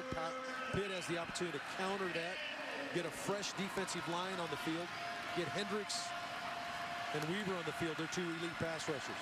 It is 3rd and 4 for the Orange. 4 for 4 in the red zone today. 3 touchdowns and a field goal there. Yeah, here's Riley's in the slot, the top of the screen, right at the top.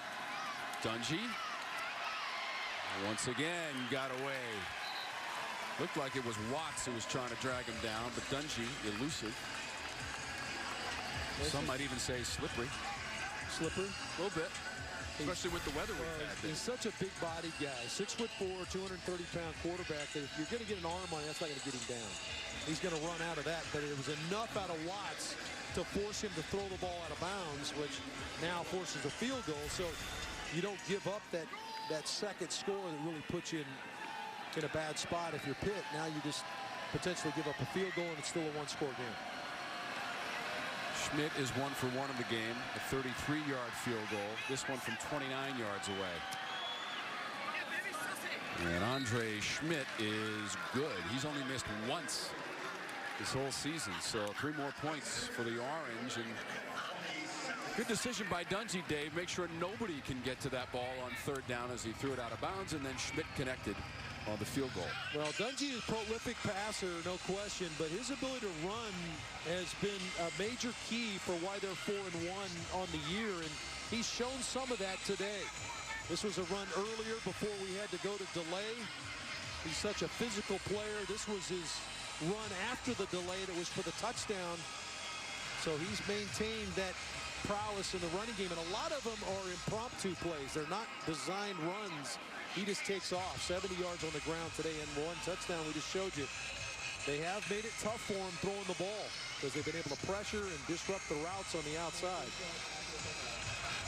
27 career rushing touchdowns for Eric Dungey, who has just destroyed and decimated the Syracuse history books and record books in upstate New York. 17 unanswered points by the Orange. Earlier in the game, the Panthers had 20 unanswered points and led by 3 at halftime. This will be French. There will be no return.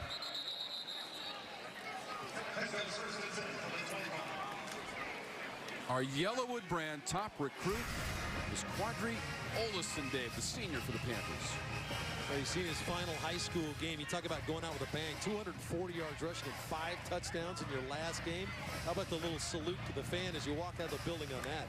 Had a chance to talk. What a great guy to talk to. Tremendous teammate, well respected.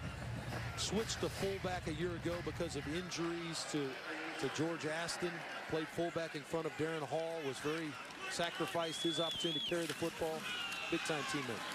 Ollison left side. Ollison to midfield and out of bounds into orange territory. Right on cue. 29 yards, Qadree Ollison. Again, good patience by Ollison. You got to press the hole, meaning you kind of slide up to it, but you don't rush it. Let the blocks take effect, and then find that crease. And for a big man, he's got excellent speed. We saw the 69-yard touchdown run he had earlier today. And that one just an evidence of when he gets in the hole, he can step on the accelerator and blow by people as well. He now has 137 yards on the ground after that scamper for 29 yards. For Qadree Ollison, does have a 69-yard touchdown run to his credit that came in the first quarter.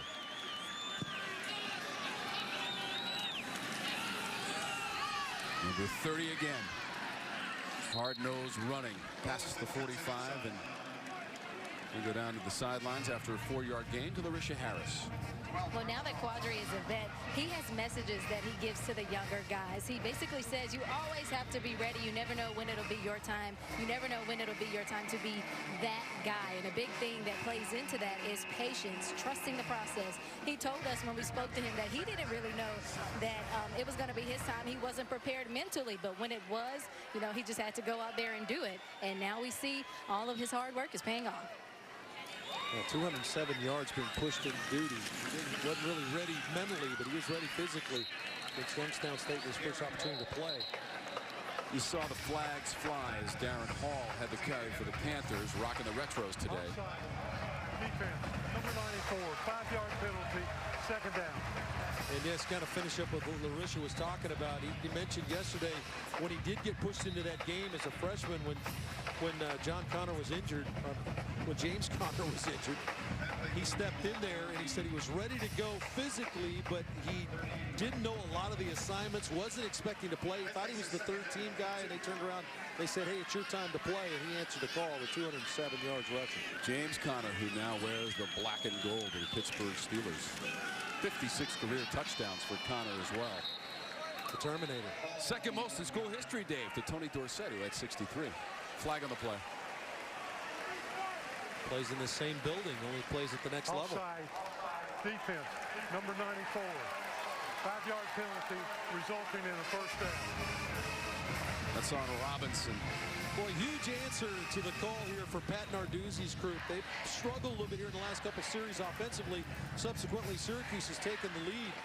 But his offense has shown some resolve here now, getting back to their running attack, pushing Syracuse off the ball, and now they're threatening. It's an offense that has had some issues here in the season. 343 yards on average, 13th in the conference. Hall, nifty footwork. Hall inside the 20. Hall drags him down inside the 10. As Frederick hung on for dear life on the back of Darrin Hall, number 22. Well, we've talked about these two backs and how they're interchangeable. We talked about Ollison. Darrin Hall is not a step down. He's outstanding running the football as well. You see the power, the strength. He comes in at 225 pounds. Aston does a great job of blocking. Excellent job on the outside by Buchser. And then the patience of Hall. Both these backs are so patient. Slide up in there, find that crease, and then step on the accelerator. 25 yards on the run by Hall. There's a whistle before the snap. There's a timeout taken by the Orange. As Pittsburgh is into the red zone for the second time today. 0 for 1 in the red zone for the Panthers and Dino Babers. This is a take off the cap kind of speech right here, Dave. Well, what Dino's telling them is saying, okay, we've given up some yards here. What you guys need to do right here is hold them to field goal. He's saying you got to suck it up right here. I took a timeout so you guys could get your breath, but let's find a way to hold them to a field goal right here. We're going to go win this game. That's what he's telling them. On the season, the Orange just 12th in total defense, near the bottom of the conference, allowing over 400 yards per game. We've seen Dino give some impassioned speeches over the first couple of years of his tenure at Syracuse, and his team generally rallies when he does. 10 red zone TDs on 15 tries this year for the Panthers. Let's see what they've got with 8:32 to go, Dave. Well, you got to stay with the run game now. You got to make Syracuse stop you running the ball. First and goal, Pittsburgh.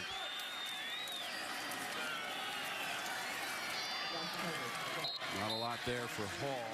Chris Slayton on the tackle, just a yard. Second and goal. Now, one thing we saw Pitt use in the North Carolina game a couple of weeks ago when we had the opportunity to call that game was Sean Watson called with some misdirection. And it was Maurice French, number 2, was used in that scenario where they showed zone run one way. French comes back underneath the formation, and they shovel him the football, give him the ball on kind of a jet sweep. They've gone to the Wildcat here with Darrin Hall. It is Hall to take the snap. Fake to French. Hall up the middle and in. Touchdown, Pittsburgh Panthers.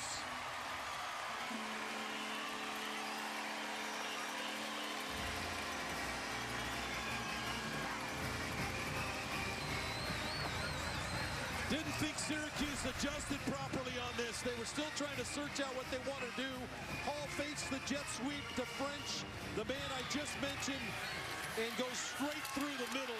Just got some devastating blocks. Alex Buxer in front. That big offensive line came out and created a crease through the middle, but Syracuse still was trying to kind of match up personnel-wise and got caught napping. Now that extra point has tied us at 34. Need a score. Dial up that power running attack, and Pitt is tied to score.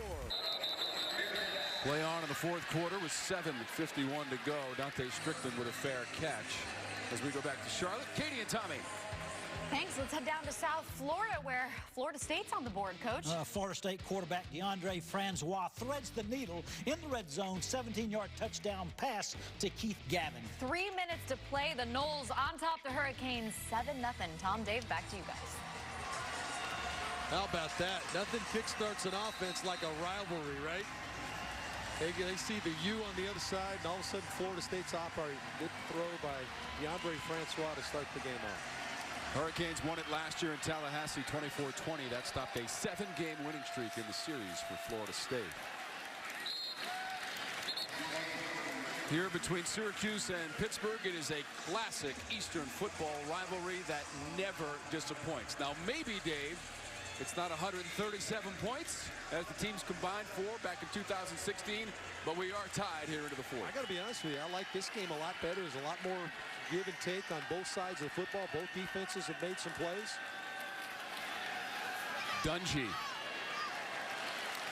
looking for Harris. Wow, that wasn't close. And Dungy signals out to his freshman receiver like he wasn't going in the right spot, but that ball was airmailed right there. And here you are now, third down. Pitt just did an excellent job of driving the ball down the field. I think the last thing Dino Babers wants is his defense back on the field. Got to find a way to convert if you're Syracuse. 9 of 16 in the game on third down. Dungy standing and throwing down the sideline. Custis tried to make the circus over the shoulder grab and did it. Running with Pinnock, and Custis makes the catch. This is a big-time late throw because this ball's out late. Dungy almost stopped about getting out of it. Does he catch it in bounds? Oh, he bobbled the football, Tom. Oh, Syracuse got the ball snapped. He's out of bounds on the play. Dave, it's going to stand 39 yards on the play. Yeah, that's a poor job of not getting. If it was that close, there should have been a ring down to freeze the play, but they did not get any buzz down by the officiating crew upstairs. And Pat Narduzzi is livid on the sideline. That is an enormous play in this game as we play into the fourth late now. Remember, Dino Babers thought there was an incompletion, and he burned a timeout. Pat Narduzzi didn't call the timeout. He was waiting for the officials upstairs to buzz down. They did not do it, and it's an incompletion, no question about it. They had very little time to do so, but you can see that Coach Narduzzi, and by the way, Keyshawn Camp is the Pittsburgh player shaken up. Coach Narduzzi just, Dave, I just saw him make kind of a timeout gesture as if he was trying to call the timeout and it wasn't granted. Yeah, he may have been trying to burn a timeout. We talked about how Dino Babers did that. Pat Narduzzi takes the opportunity to go out and look at Camp, his player, and make sure that the officials know that I'm trying to call timeout here. I don't know if we have a look at it. There's no question that this ball is juggled by Custis. See, the ball's loose. It's going to come loose again right there, and his foot's out of bounds. It's a heck of a throw by Dungy. It appears it's going to stand. We have already run a play since that 39-yard play from Dungy to Custis, who now has 3 catches for 67 yards. Pat Narduzzi is... You'd say he's got a case, Dave, right? There's no question he's got a case. And he might even be indicating, and we're going to try to look and see if we've got a look at it. I'm not sure we do. Whether we can find Coach Narduzzi running down the sidelines trying to burn a timeout. But he's certainly indicating that he was trying to get the game stopped so they could take a look at it. And officially now they're calling the Custis catch a 44-yard play for the Syracuse Orange. Coach Narduzzi just begging for an explanation, and we've already run a play, Dave. Yeah, that's dead and gone now. They can't retrofit that now. There's always been a play run. But there's the 2 fail safes. There's obviously you got to buzz down because you think it's a close play, so you got to take a look at it, stop the play, or you got to be paying attention to the coach. He potentially burns a timeout. That is a huge play in this ball game as the clock starts to roll. 6:45 and counting. That ball's on the turf. And hustling back and falling on it is Jarvian Howard. Well, what a huge mistake by Syracuse right here. They're down in field goal range, and the snap is just wide of Dungy. He only get a right hand on it, and Howard, the running back, has to fall on the ball. So now you've got to find a way. If you're here on 3rd down, if you're Dungy, you're looking to try to get 5 to 7 yards, get a decent field goal opportunity. They lost 12 yards on the play. 3rd and 16. Dungy once again peels out of the pocket, looking downfield, cradled the football and threw it away. And did he need a receiver in the vicinity? There's all kinds of commotion down there. The line of scrimmage runs out of bounds, runs clear up in here to the stand. So the ball, as long as it crosses the line of scrimmage here, excellent job by Howard to pick up where Genesis is coming off the edge. Nobody coming back to help Dungy. Now he's going to pull a Pat Mahomes right here and throws the ball out of bounds with the... Of course, he did. Pat Mahomes with the left hand. This was the right hand. Right? It was the left hand by Mahomes. If you saw the pro game with Kansas City. But now it's a long field goal. You got to take the opportunity. That's why it was important to try to find a way to get yourself 5 or 7 yards. This is a 54-yard attempt. Schmidt's long is 51 on the season. That came against Clemson last week. Remember, this is a redshirt freshman. 2 for 2 on the day.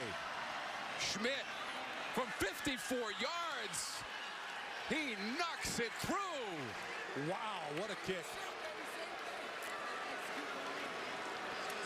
He has bettered that 51-yarder he made against Clemson, but more importantly, has given the Orange the 37-34 lead. Andre Schmidt, the redshirt freshman. Boy, you talk about ice water in their veins. They didn't even know this guy was going to kick for him when the season started. Dino Babers said, we went down there and I kept looking and said, this guy keeps making kicks. You know, keeps knocking it through. Let's give this guy an opportunity. We don't know until the lights come on how this guy's going to handle it, but look at that. I don't think Dino Babers wants anybody else ever to kick the ball for him than that. Dave, you see the reaction from Coach Babers as he rolls a strike right in the pocket. Yeah, a little uppercut. Yeah, right there. Schmidt has now made 11 field goals in a row. Yeah, what Pat's talking about there is I'm trying to burn a timeout, much like Dino Babers had done on the other sideline. Remember the Arujo low sliding no catch. Babers had burned a timeout, so Pitt couldn't snap the ball. That's exactly what Pat Narduzzi was trying to do. All for naught now. Syracuse leads by 3. Schmidt 3 for 3 in this game. 33 yards, 29 yards, and 54 yards. He also went 3 for 3 against Clemson last week and 3 for 3 against Connecticut in a winning effort. Don't forget, on the other side of the football, Kessman's made 2 field goals from 54 and 55 yards. And the 55-yarder, the longest of the season by a player in the ACC. Exclusive tickets to the 2018 Dr. Pepper ACC Football Championship game on sale now. Purchase a 4-pack and receive 4 $5 Bojangles gift cards and 4 ACC hats. Reserve your 4-pack today. Also enter to win a luxury suite for 10 at the ACC.com/SweetLife. Well, still enough time on the clock now for Pitt to stay in character. They like to run the football, play action. So, but they're going to have to be successful, obviously run the football to keep themselves at a 3rd and long. A 54-yarder from Andre Schmidt.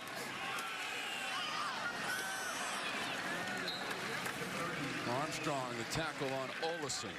A good 5-yard pickup by Ollison. That keeps him right on schedule now if you're Sean Watson calling plays.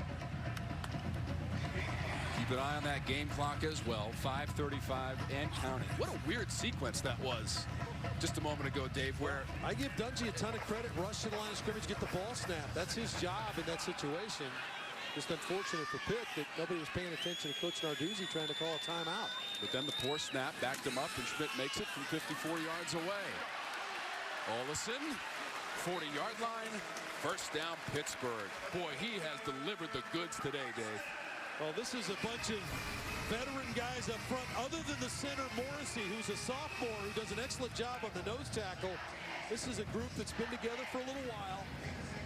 They're all, I think virtually every one of them are graduate students up front. They've been around here for a while. So they're coming off the ball, trying to take control of this game. 156 rushing yards in the game for Qadree Ollison of the Pittsburgh Panthers.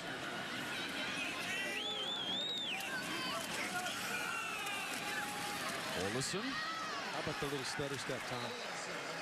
These two backs, these two senior backs, Hall and Ollison, and their ability to kind of just find that crease. It reminds me a little bit of the guy that runs the ball here normally, Le'Veon Bell, who's not running it right now for Pittsburgh, but they're showing that patience, and you almost wonder if that's something you watch as a college kid on television, because Ollison is running the rock, and Pitt now up over 200 yards running the football. Above their season average, which is 9th in the ACC. This is Hall. There's a little bit there for Hall. 9 straight runs for the Panthers. Well, this is Syracuse defensive unit that really had prided themselves on not allowing teams to run it. Only 163 yards a game had they been giving up coming into this game. Now, they gave up 293 a week ago to Clemson. And Travis Etienne had 200 of those and 3 touchdowns. But for the Panthers in the game, just 1 of 8 on 3rd down, 3rd and 4. I think you're in 4-down territory, Tom. Hall. Second effort is not enough. They need to get to the Syracuse side of the 50 for that first down, and Guthrie makes the tackle. Guthrie, the linebacker, going to shoot through, beat the block of number 66, Herndon, and he's the guy that gets in and makes the play. But you run the ball like that knowing you're going to be willing to go for it on 4th down. So we're now inside 3 minutes. Boy, you're willing to try to run the ball through the middle. Again, I've got to go back to some of that stuff they have where you get somebody going one way run-wise, and French comes back the other way to run the football.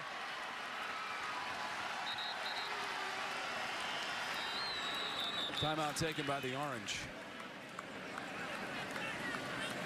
Showed a power running look, Tom. They were going to come off the ball and try to push Syracuse off the ball.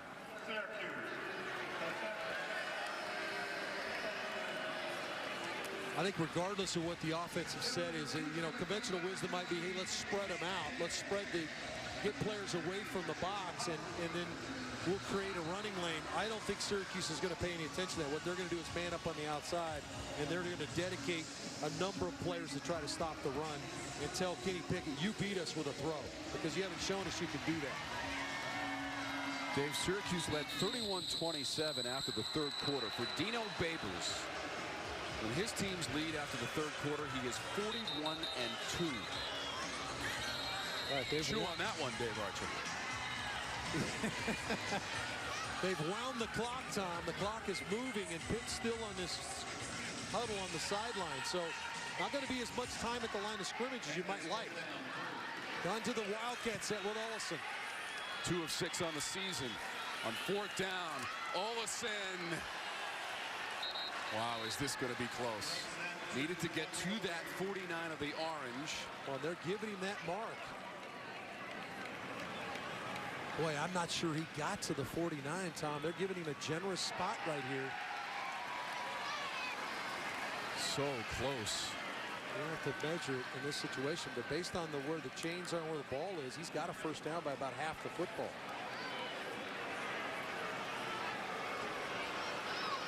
Qadree Ollison, capable hands on 4th down. Yeah, based on our 1st and 10 line, he's got it, and I think they're right. I think that's right on the money. By a little more than the length of the football. I thought this is a pretty generous spot. Now it's got to reach the Syracuse 49-yard line. Let's give me a good look. Right down the line. Does Ollison get to the 49? Good second effort and push, and he does get to the 49. So good spot by the official and good hard running by Qadree Ollison out of the Wildcat set. And a fantastic replay by our production and technical crew in the truck here from Raycom Sports as we celebrate 35 years of ACC football. This is Ollison, runs into Guthrie, 3 yards. Now the clock, Dave, at 2:10. Yeah, you've got to, if you're Pickett, obviously got to have a little bit of a sense of urgency. They're still going to run the football. That's been their bread and butter in this game. But it will come down to a point where I think Pickett's going to have to make a play for him, where they get him out of the pocket, try to get the ball to French or Rougeau-Lopes. French is at the bottom of the screen right here. He's their best playmaker on the perimeter with Rougeau-Lopes on the sideline. 2nd down and 6. Ollison taken down about the 41-yard line. Good job of Ollison taking care of the ball, and he's going to come off the field. He's a little bit wounded there. Here comes Darrin Hall. Comes off limping a little bit. There's Qadree Ollison. Nice to have a guy like Darrin Hall that could spring in off the bench, that kind of the same guy. 3rd down has been trouble for the Panthers. Just 1 for 9 in the game. Wildcat again with Darrin Hall. Hall took it in the end zone the last time he had the Wildcat. Hall almost broke free, but he's got enough for a first down, 32-yard line. And now you're in field goal range, Tom. The way Kessman's kicked the ball in the first half, I think you're comfortable there. How much, if you're Sean Watson, are you willing to let Kenny Pickett throw the football? Remember, at the end of the half, they had an opportunity to potentially get a field goal. Pickett threw an interception at the end of the first half. So might not be willing to turn it loose and let the young quarterback have the ball in his hands. Maybe willing to settle for 3 here. Yeah, Pittsburgh has won the last 7 against the Orange here at Heinz Field. Opened up in 2001. That was the last time Syracuse beat Pittsburgh here. Here's our performance of the game. It's brought to you by your local Chevy dealers. This is an easy selection today, Dave. Well, Qadree Ollison certainly deserves the credit for the Chevy performance of the game. I would also include his offensive line. They've done an outstanding job of providing some room for both these backs to run it. But Ollison, 173 yards on the ground. Also rushed for over 100 yards against Penn State earlier this season. Ollison. Take care of the ball if you're Ollison. Finally gets thrown down by Andrew Armstrong, but refusing to go down is Qadree Ollison. So what's happened here is Pitt settling for the field goal. Now, if they crease him with a run, certainly they'll take that, but they're not going to put the ball in their young quarterback's hands to try to make a play in the passing game. So they're expecting either a big run by Ollison, or they're going to try to settle for a tying field goal by Kessman. Well, Kessman, prior to today, had only attempted 2 field goals and made 1, and he's made 2 long ones today for the Panthers. Ollison driving down to the 26-yard line or so into the arms of Christopher Frederick. Pittsburgh takes a timeout, Dave, with 18 seconds left. Well, you maybe want to get it. You obviously want to buy as much room as you can. Right now, it's about a 45-yard field goal for Kessman, which is well inside his range based on what we've seen so far in this game. So you're not worried about the range of the kick. You may be trying to buy him a little bit more room. Whoever's carrying the ball, whether it's Hall or Ollison, I would imagine it'd be Ollison on this play, must secure the football here. Boy, it'd be a gutsy call right here, a little play action to take a shot down the field, wouldn't it? Dave, the 55-yarder is the longest field goal, collegiate or professional, here at Heinz Field. And again, as you mentioned, it would not be quite that long if they do elect. A little roll of the dice here, Tom, a little play action, take a shot. Now watch out now for Rougeau Lopes in this set, for potentially a Rougeau Lopes, who's right up here coming back underneath the formation for a shovel pass. 19 seconds on the clock for Pickett. Looks one way, then the other to the end zone. It's too far. Rougeau Lopes, 82. I love that they took a shot. You're kind of wondering, if you're sitting here watching the game, why do you do it earlier? Why didn't you take another shot? But now here comes Kessman, who's been outstanding kicking the ball, Tom. I'm telling you, Dave, when these two teams get together, buckle in, because it's a classic Eastern football rivalry, and now Kessman has a chance to tie us up. 45 yards. He has made field goals of 54 and 55 yards. Both were in the second quarter.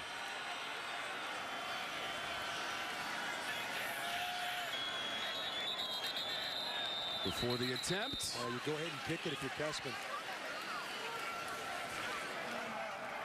The final timeout at half, 30 seconds. And the orange going for the ice of Kessman. Well, Kessman, this was right before was in the second quarter, really. He knocked two long kicks through. In fact, I even wondered if he had enough range. Well, he had more than enough range. He pounded both of those through and probably should have had an opportunity for another one at the end of the half. The interception probably took another opportunity for Kessman away. I talked about him kicking the ball there. The timeout came so late that you go ahead with your operation. Go ahead and kick one. Get a little feel for the ground. Go ahead and kick the ball, but he didn't do it.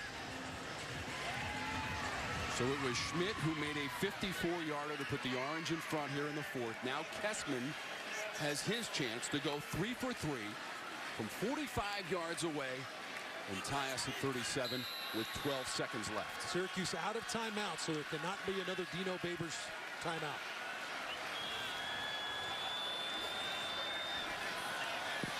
A 45-yarder from Kessman to tie it. It is good. 3 for 3 on the day. And we're tied at 37. Alex Kessman knocks it through.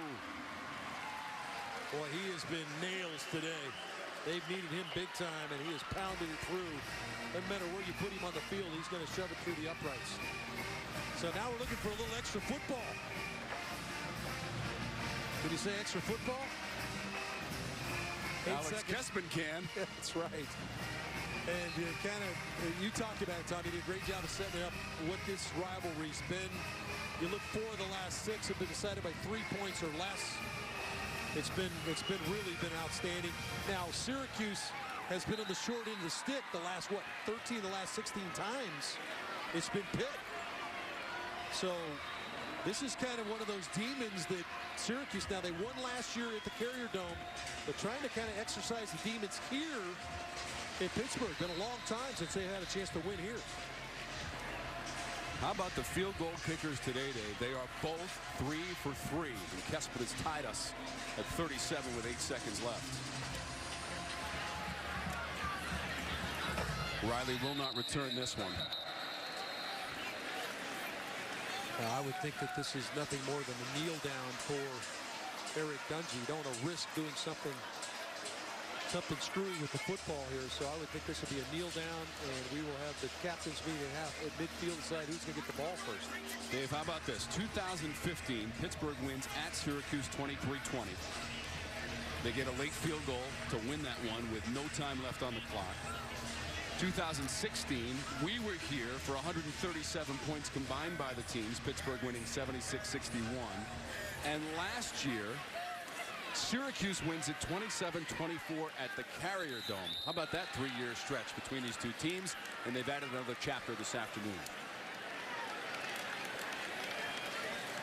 That is it for regulation. The coin toss for O.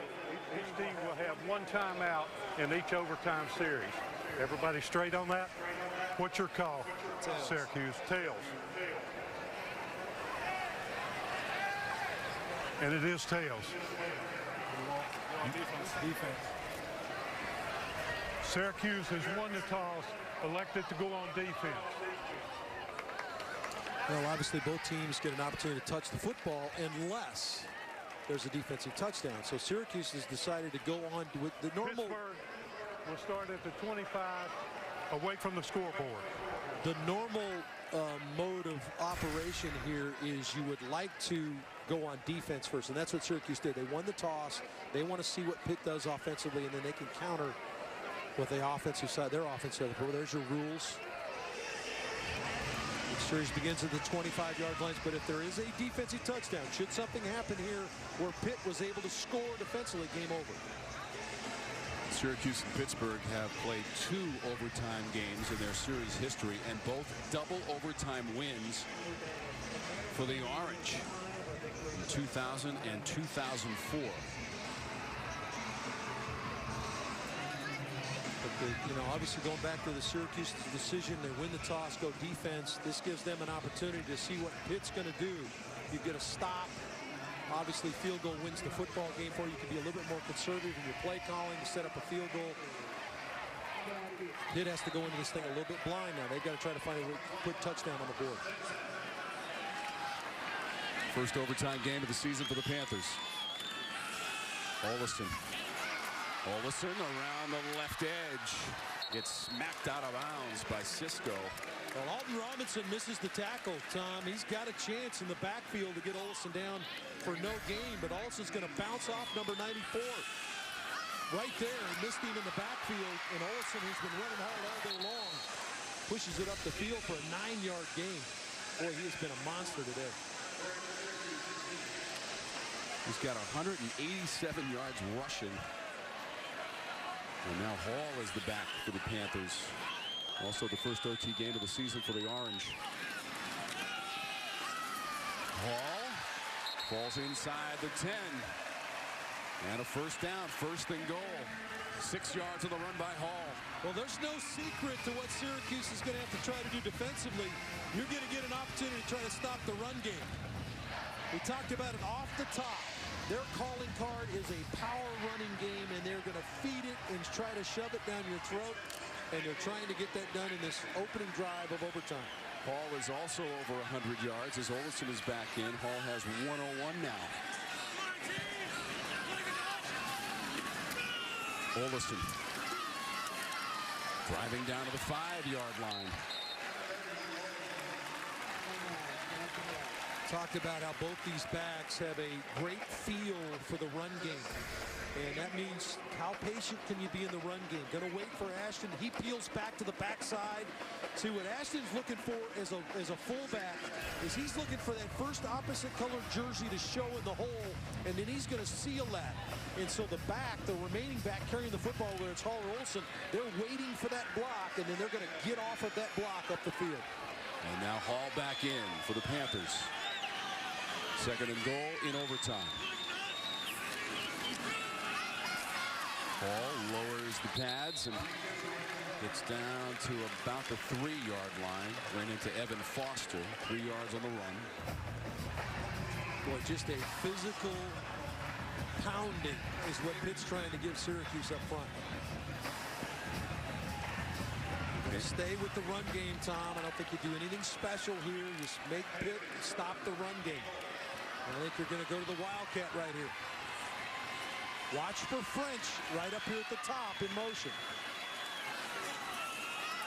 Hall down to the goal line. It's a touchdown. From 3 yards away, Darrin Hall scores on the Wildcat again. Gonna fake the jet sweep. All Olson's looking for is what that jet sweep's doing is drawing some of the eyes at the second level of the defense. This was run for Hall all the way. Just let the box set up, be patient enough, and you see him extend that left arm across the goal line. Now they're going to take a look. Did he cross? Did he touch down before he got in? Very close where that left hip is down. Try to piece this together. Left hip looks like it hits the ground as the arm touches the goal line. So I think it's simultaneous. I think that's a touchdown for Hall. Let's see how you can reverse that. Call on the field is touchdown. Second one of the game for Darrin Hall if it stands. We're looking for the hip and the arm. Looks like hip down, arm down. Knees not down, knees not down. Hip and arm come down at the same time. There's no way. There's not enough indisputable video evidence there, Tom, to flip this over. That's a touchdown for Darrin Hall. Would be the fourth rushing touchdown of the season for Hall. Just have to touch the plane of the goal line with the ball. That's exactly what Hall does. It's been quite an afternoon here at Heinz Field. Start of the third quarter, we had an hour and 6-minute weather delay. Panthers led 20-17 at halftime. Panthers had 20 unanswered points. Syracuse came back with 17 unanswered points. Late field goals to send us to OT. Kessman connected on a late field goal for the Panthers to get us to overtime. And this play is still under review. There's nothing there that's going to... David Epperly still on the horn. Touchdown. After review, the ruling on the field is confirmed. Touchdown. Direct snap to Darrin Hall, and it's worked twice to get to the end zone, Dave. So now, Tom, this becomes paramount now when you start talking about opportunities for both teams to touch the ball. This little play that a lot of people take for granted, Kessman's got to pound this through. He's been great on field goals today and extra points, but he got to find a way to get this one done. All Syracuse needs is to block this.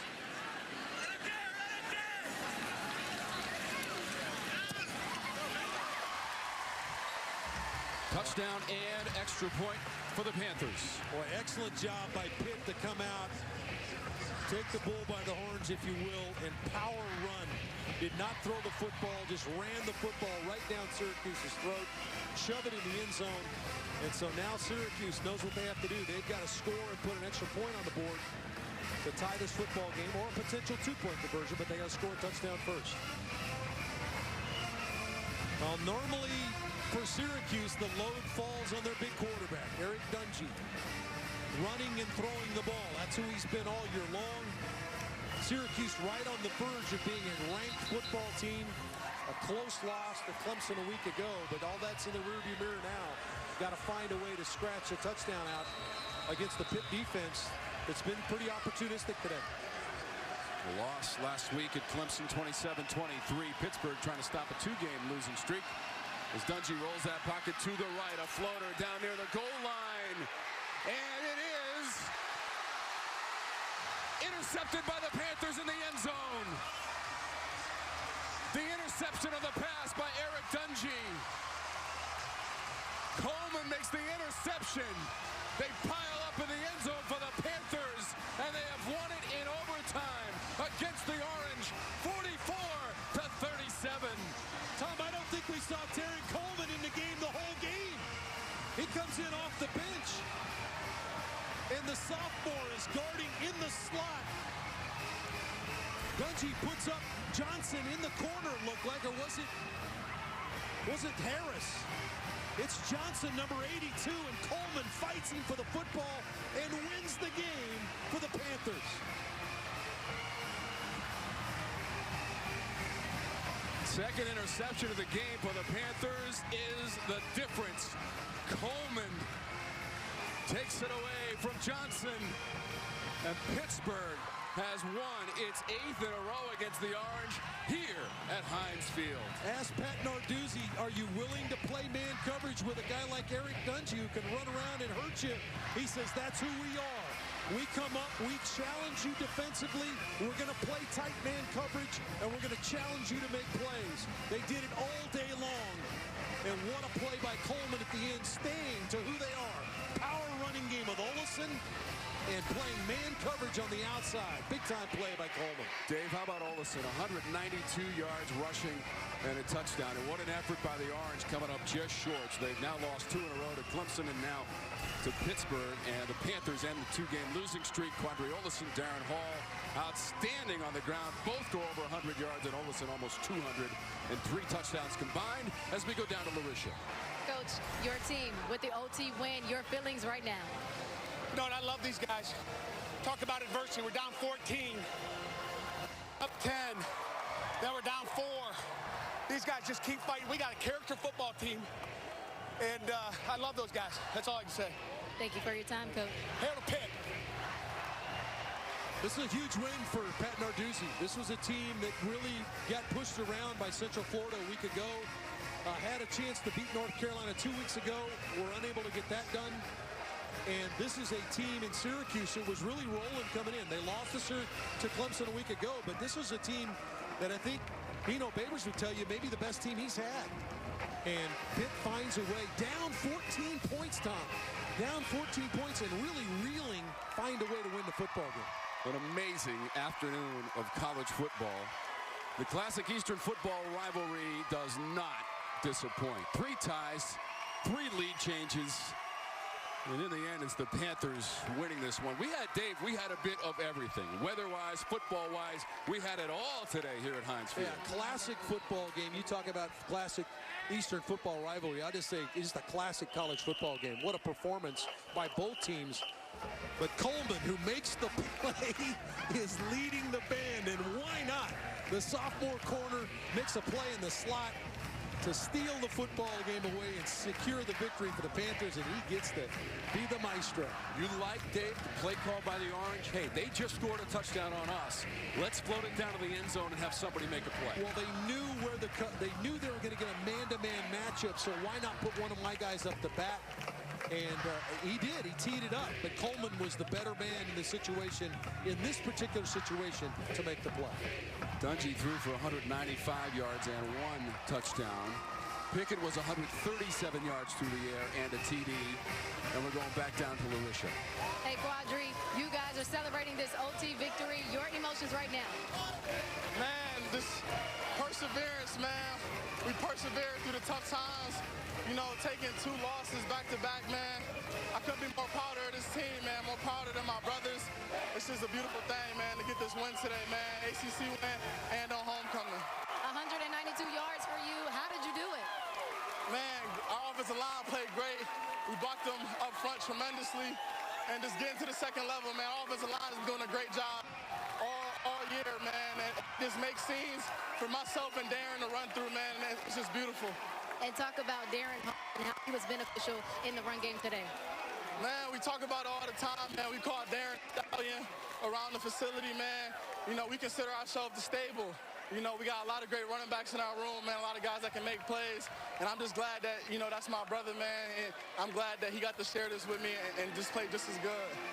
Thank you so much. Thank you. Appreciate it, Larissa. Thank you. Larisha, thank you. Qadree Ollison, a complete class act, and he's on the winning side as the Panthers can celebrate victory. They turn right around, Dave, though. They have to travel to Notre Dame, which is at Virginia Tech tonight. Let them celebrate this but one. Yes, let them celebrate they're this right.